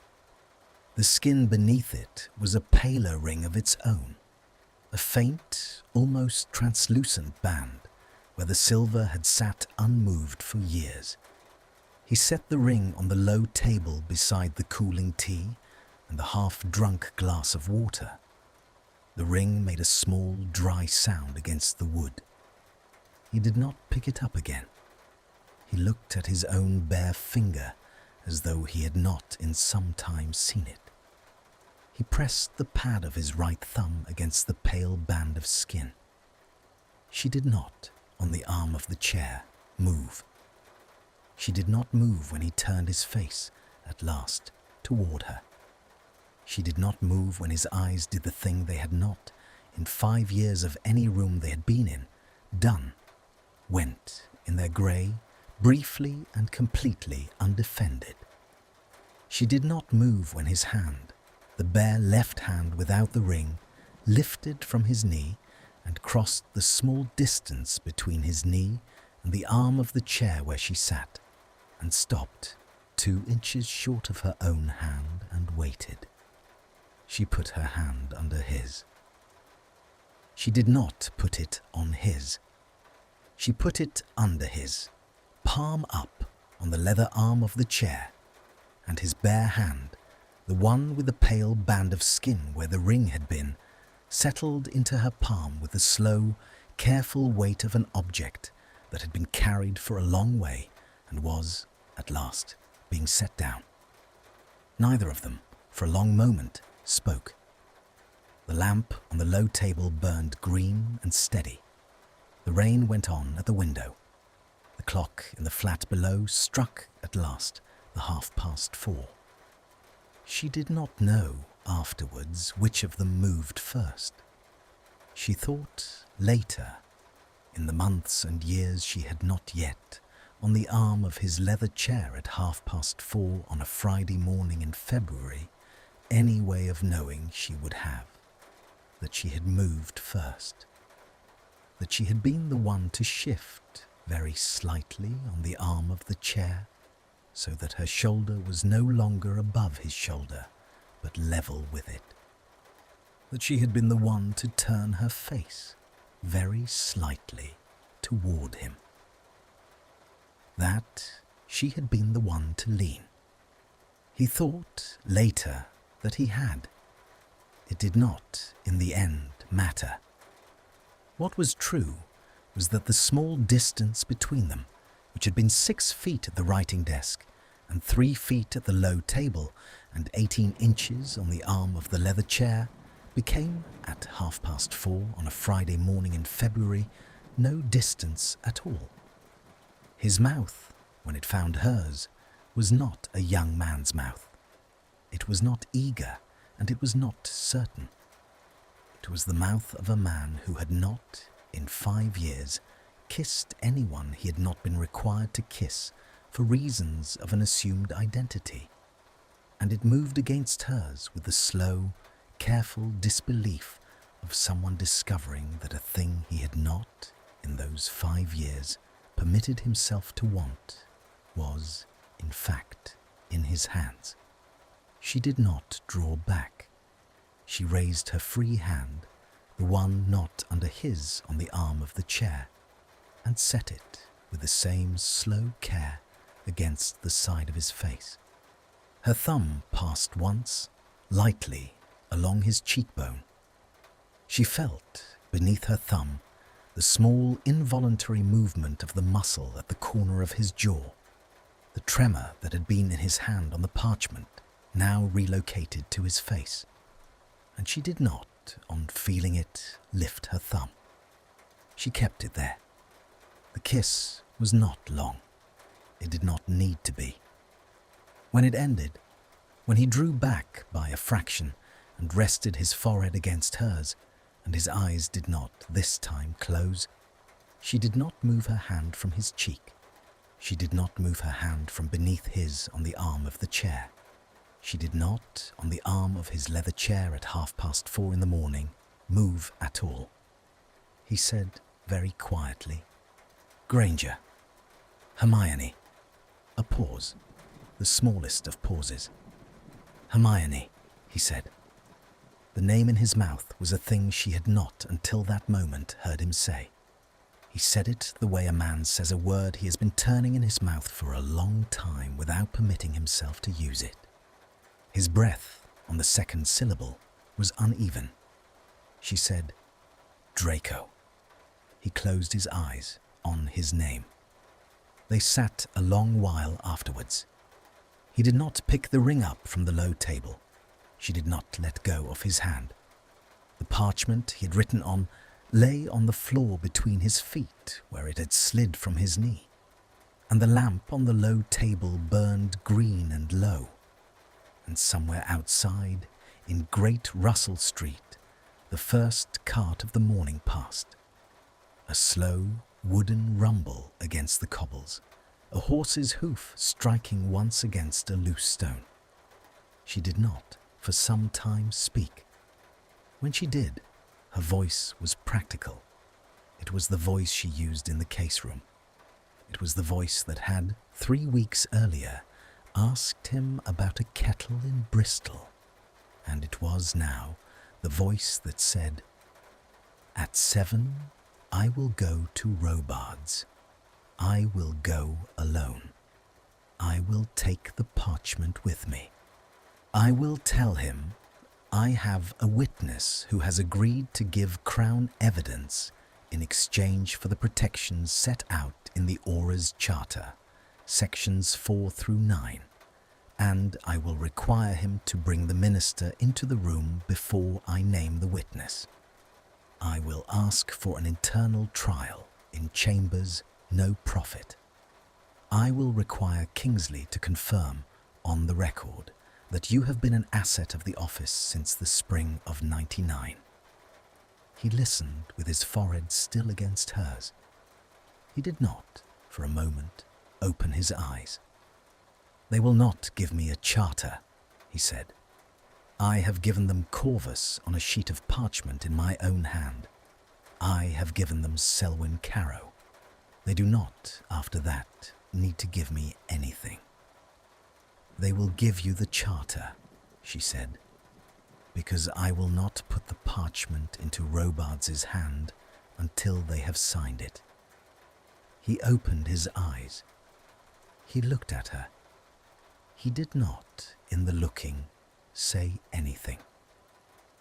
He raised his free hand from beneath hers on the arm of the chair.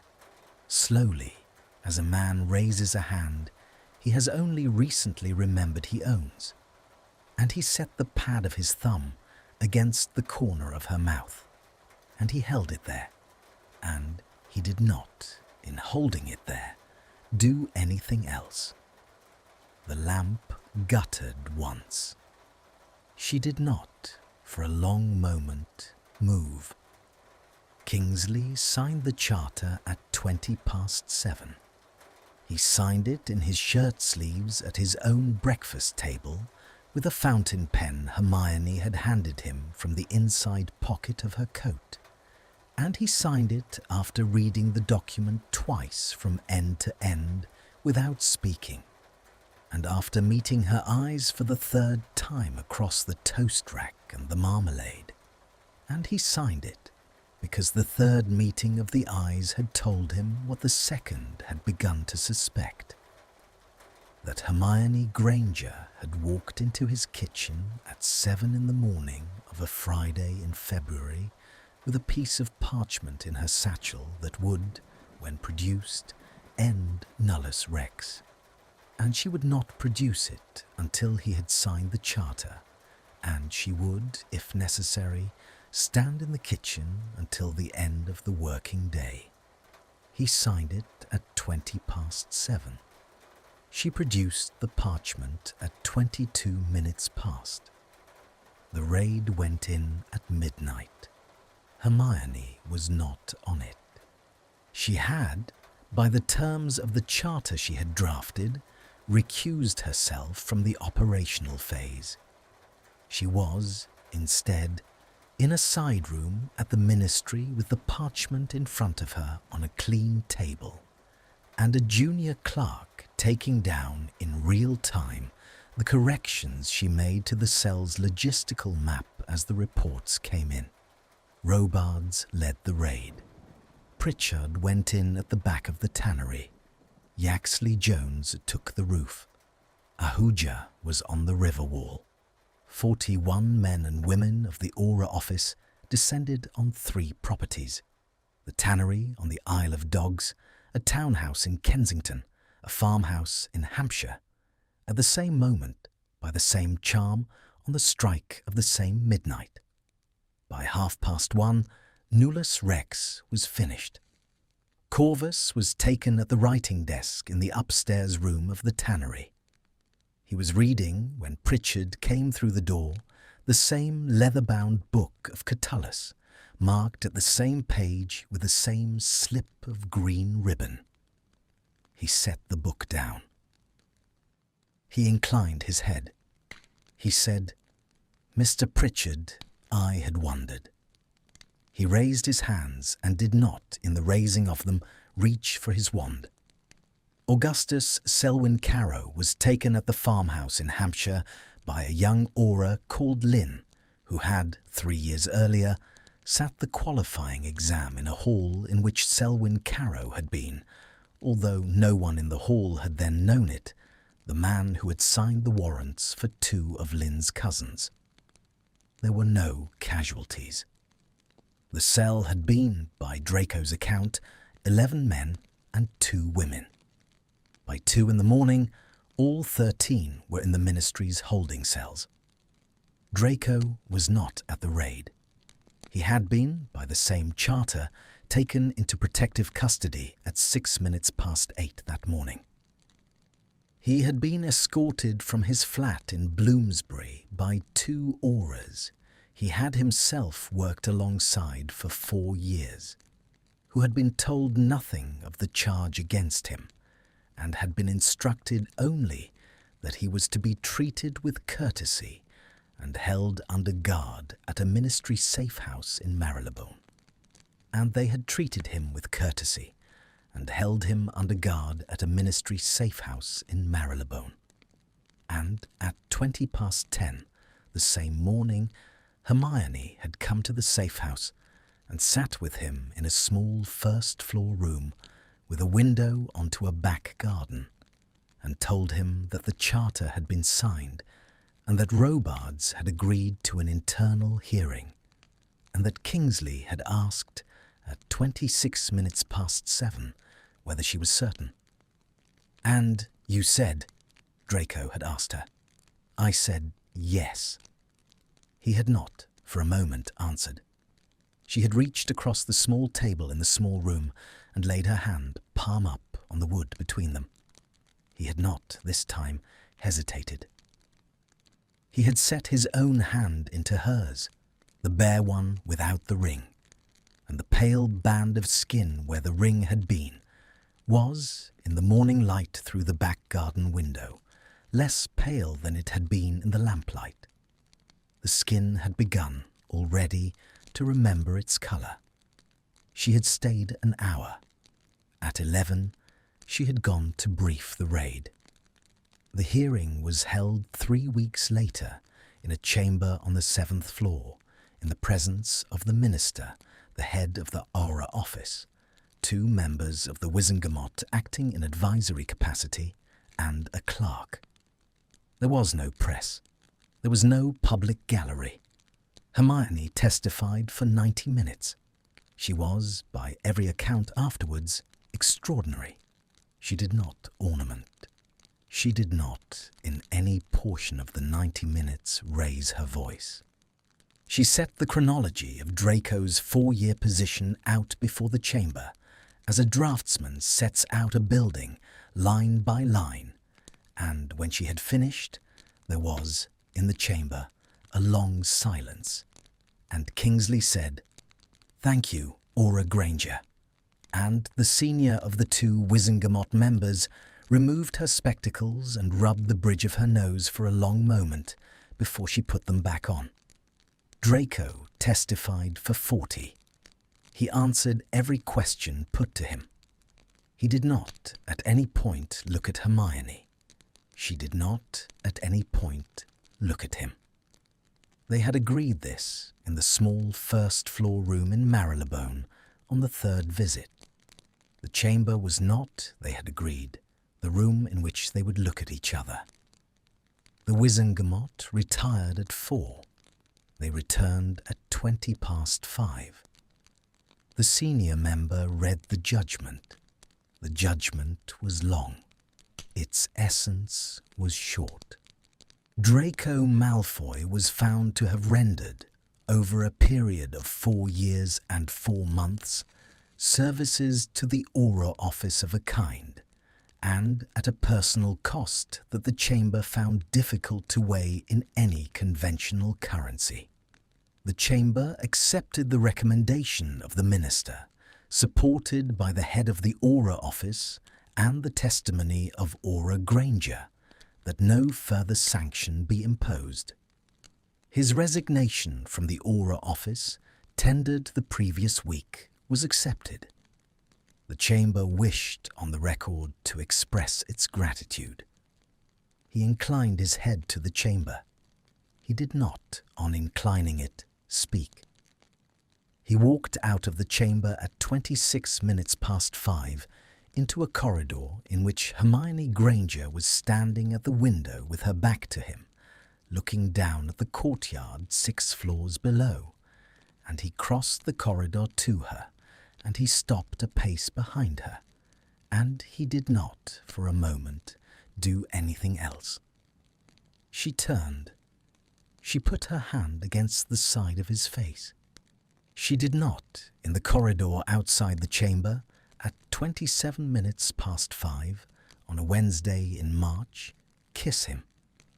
She put her hand against his cheek, and she held it there, and she looked at him, and he looked at her, and the long, slow exhale that left him was the exhale of a man who had not, in 5 years, been certain that any room he walked out of would not turn out, in the end, to have been a courtroom. He covered her hand with his. He said very quietly, "Hermione," she said, "come home." The cottage was hers. She had bought it the summer after the war with a small inheritance her parents had left in a vault she had not, until then, known existed, and she had not, in 5 years, used it for more than a fortnight at a stretch. It stood on a low headland on the north coast of Cornwall, 1/2 mile from the village of Trebarwith, in a garden that had gone, in her absence, comfortably to seed. The roof was slate. The walls were whitewashed. The door was painted the particular blue of a fishing boat that had been painted by a man who could not, on the day, be persuaded to use any other colour. There was a kitchen with a flagstone floor. There was a sitting room with a fireplace that drew well. There was, upstairs, one bedroom under the eaves with a window that looked west, and on a clear evening, the window held the sun in its frame for a long, slow, copper-coloured hour before letting it go into the sea. They went down on the Friday. They did not, on the first night, speak very much. She lit the fire. He carried the bags upstairs. They ate, at the kitchen table, a meal she had brought from London in a basket. Bread, cheese, 2 pears, a bottle of something cold and green. And they sat afterwards on the small bench by the door and watched the last of the sun go into the water. And his hand, on the bench between them, found hers without ceremony. and her thumb passed once along the pale band of skin where the silver ring had been. The band was, by then, almost gone. The skin had remembered its colour.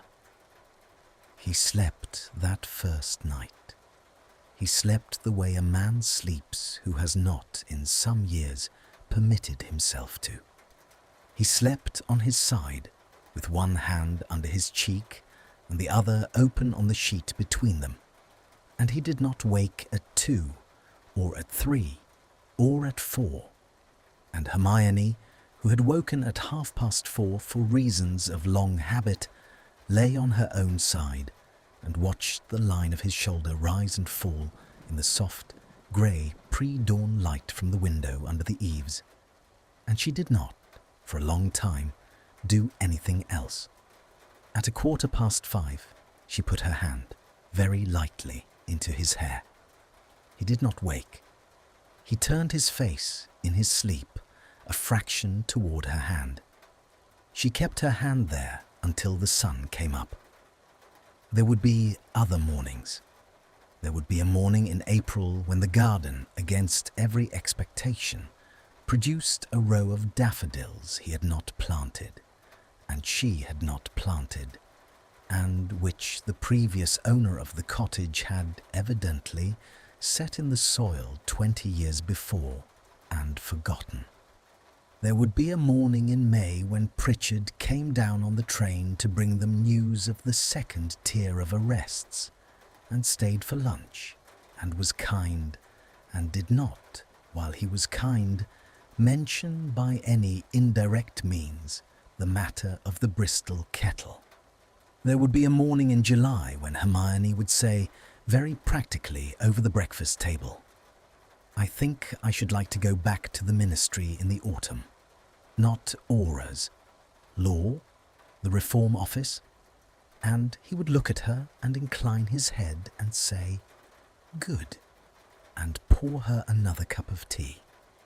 There would be a morning, 2 years on, when he would slide a small box across the breakfast table without speaking, and she would open it, and inside it would be a ring he had had made.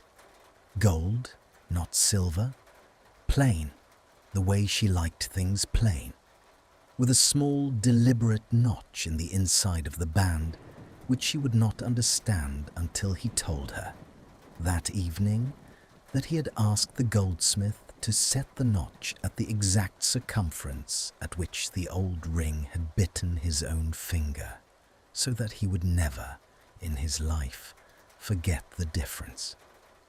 She would put the ring on. She would not, then, take it off again.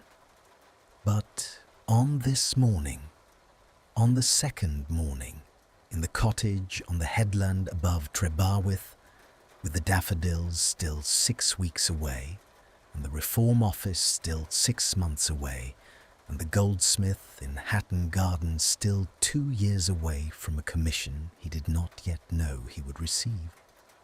On this morning, the first full morning of his first full sleep, Draco Malfoy woke at 7:20 to the sound of a kettle being set on a hob in a kitchen below, and the smell of bread being warmed in an oven, and the particular soft, distant, repeating sound of the sea on the rocks at the foot of the headland 1/2 mile off. And he opened his eyes in a room he had not, the day before, ever slept in, and he lay for a moment without moving, and let the unfamiliar fact of being rested settle into his body the way warmth settles into a stone that has, for a long time, been cold. Downstairs, in the kitchen, Hermione Granger was humming.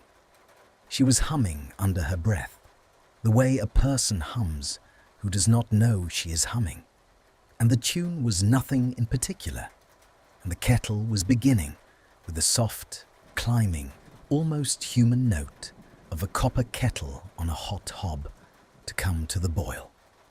He got up, he dressed, he went down the stair in his stockinged feet because the flagstones below were cold, and he had not, the night before, thought to bring slippers.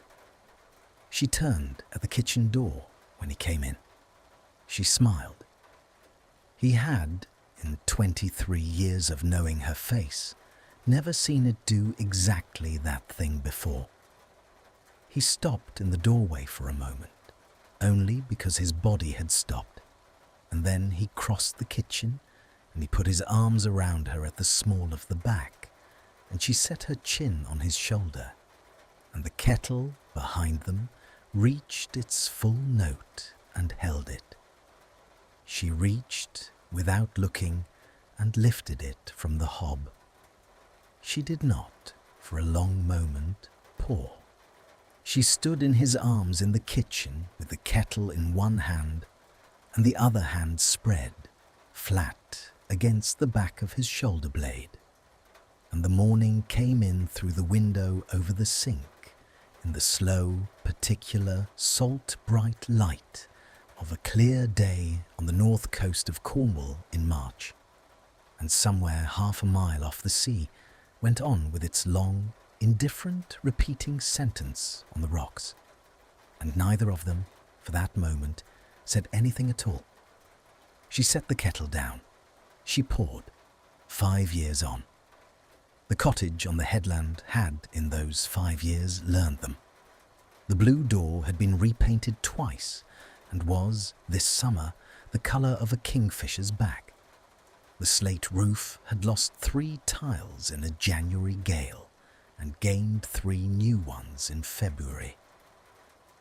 The garden, which had gone comfortably to seed in the year before they came, had been coaxed into a less comfortable but more interesting arrangement of lavender and rosemary along the south wall, of a small kitchen plot under the kitchen window, and of a single fig tree by the gate that bore, against every expectation of every gardener in the village, 4 fruits a year. The daffodils still came up where she had not planted them. It was a Saturday in late June, and the morning was the particular kind of clear that the north coast permitted itself perhaps a dozen times a summer. The sea below the headland was the colour of a bottle held against a window. The gulls were quiet. The wind, which on this coast was almost never quiet, had taken the morning off and gone, presumably, to bother some other county. Hermione was at the kitchen table with the Daily Prophet folded to the 3rd page and a cup of tea cooling beside her elbow. She was not reading the Prophet. She was reading, with the small, contained smile of a woman who had been waiting 6 months for a particular paragraph of a particular act to be passed. The 3rd page of the Parliamentary Supplement, in which the 3rd reading of the Magical Creatures Protection Amendment Act had, on Thursday evening, gone through the Wizengamot by a margin of 11 votes. She had drafted the amendment. She had drafted, in the last 3 years at the Reform Office, 4 like it. Draco came in from the garden in his shirt-sleeves, with earth on his hands and a single fig, early, ripe, soft as a held breath, in the cup of his right palm. He set the fig on the table beside her tea without speaking. He went to the sink. He washed the earth from his hands with the small, methodical care he brought to all domestic operations, and he dried them on the linen towel that hung by the window, and he came back to the table and stood behind her chair and read over her shoulder the paragraph she was reading. He said, 11 votes. 11! How many did you think you would get? 7. He set his hands on her shoulders. He bent his head and pressed his mouth briefly against the place where her neck met her hair. He did not say anything. He did not need to. She lifted her left hand from the table and set it over his right on her shoulder, and the gold ring on her 3rd finger, the one with the small, deliberate notch on the inside of the band, set at the exact circumference at which the old silver had bitten his finger, caught the morning light from the window and threw it once, briefly, across the wall. Pritchard came at noon. He brought his wife, Anya, who was a healer at St. Mungo's, and his 2 small daughters, who were 3 and 5, and who had, in the year since their last visit, learned to run very fast and to stop very suddenly, and to require at all moments an adult within sprinting distance. The younger one made straight for the fig tree, which she had been told about and which she had been planning since April to climb.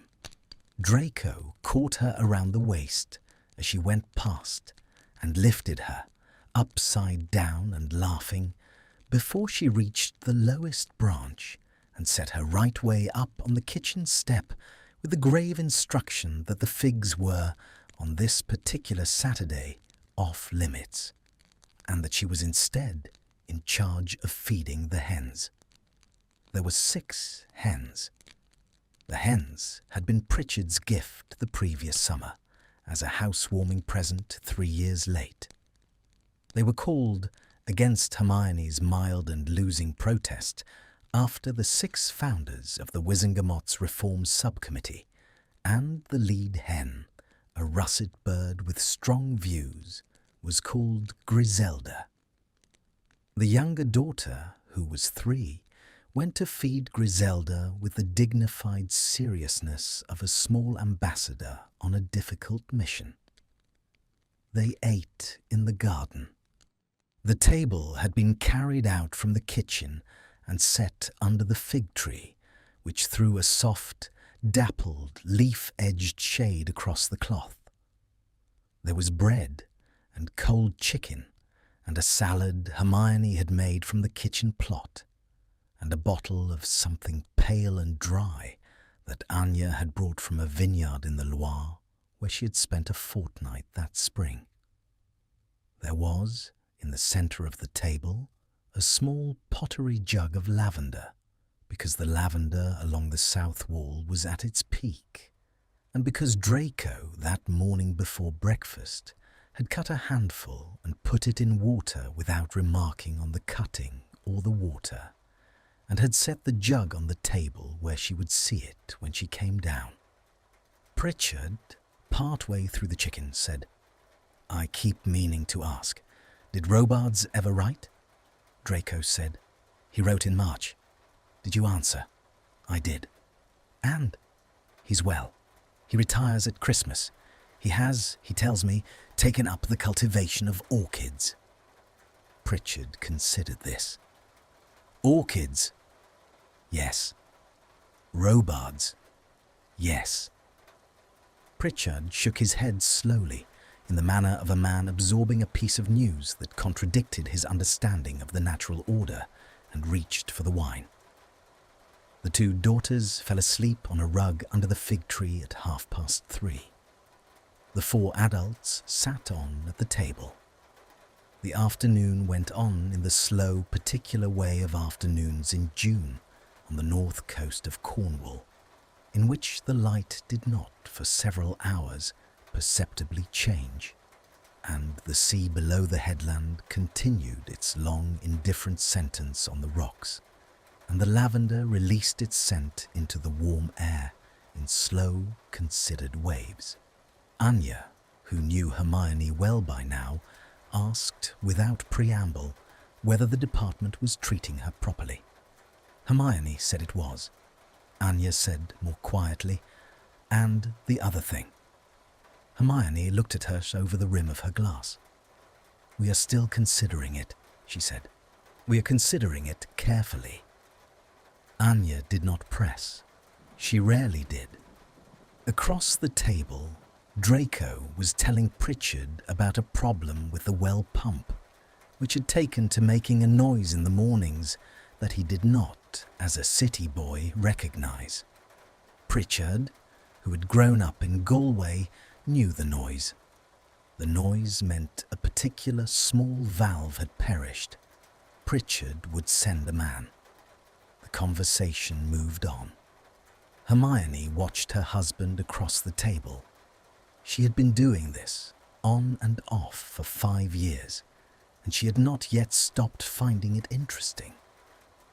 She watched the way he listened to Pritchard with his head tilted very slightly to the right, the way he laughed, properly with his shoulders, in a way he had not laughed at all in the first year, at a joke about a Galway plumber.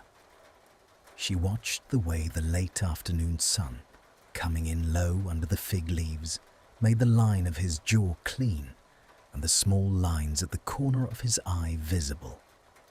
She watched him reach, without looking, for her hand under the table. She gave him her hand. His thumb passed once, lightly, across her knuckle, and the gold ring, and the small notch on the inside of the band that no one would ever see but the two of them. The Pritchards left at 7. The girls were carried, asleep, to the apparition point at the foot of the lane. Anya kissed Hermione's cheek, and Pritchard gravely shook Draco's hand, and the 4 of them stood for a moment in the soft, salt-bright evening light at the foot of the lane, while the gulls began, at last, to wake and to make their long, drifting downward cries above the headland. And then the Pritchards were gone, with the small clean snap of an apparition that left, for a heartbeat, the smell of warm grass and dust in the air. Hermione and Draco walked back up the lane to the cottage hand in hand.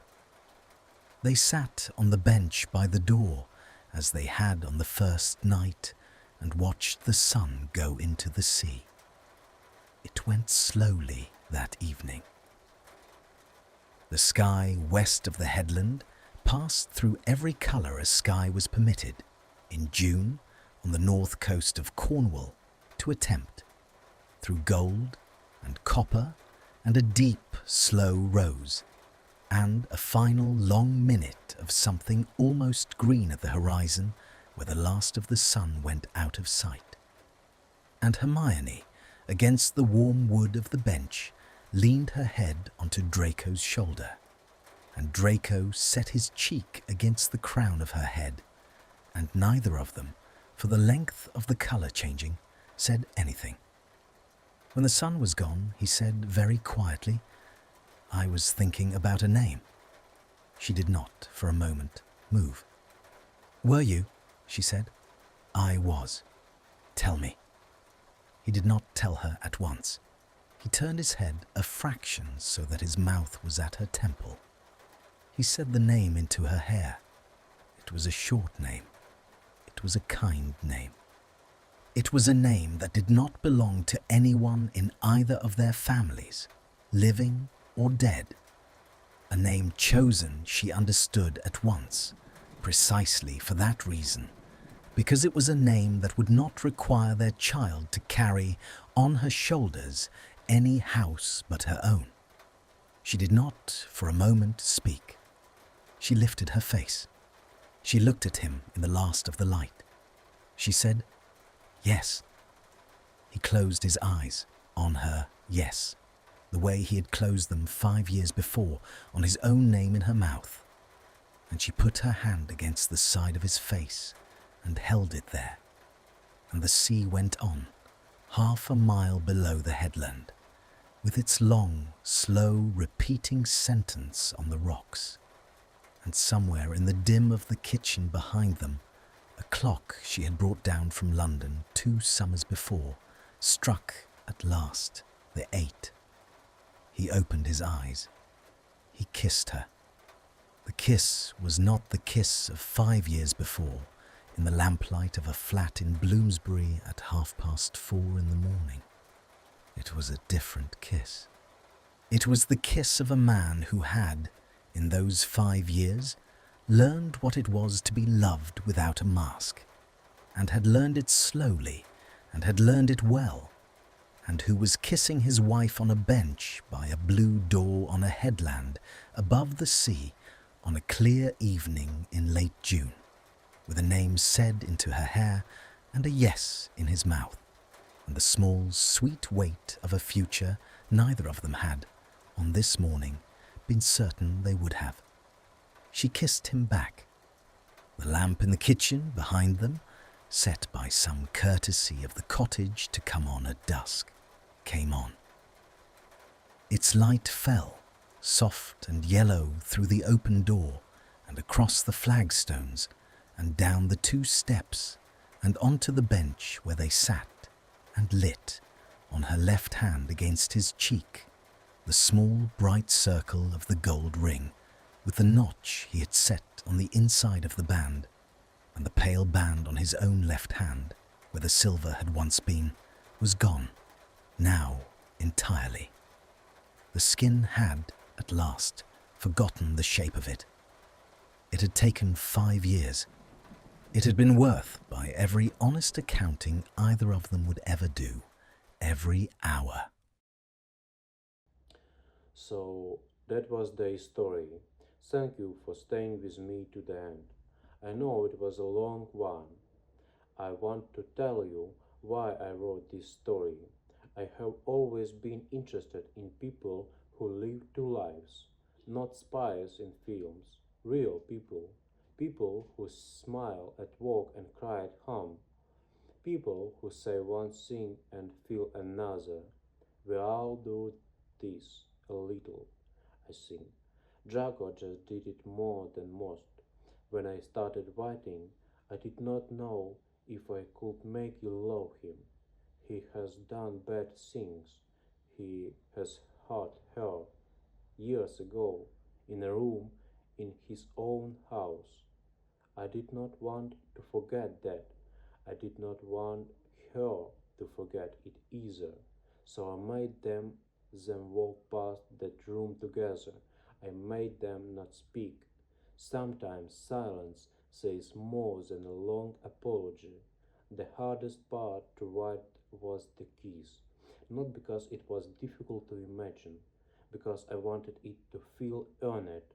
I did not want it to be a fairy tale kiss. I wanted it to be the kiss of 2 tired people who had been carrying too much for too long, and who, for one moment, set it down. Hermione was brave in this story, but not in the way people usually mean. She was not brave with a wand. She was brave with her attention. She looked at him. She kept looking. She did not look away when it would have been easier to look away.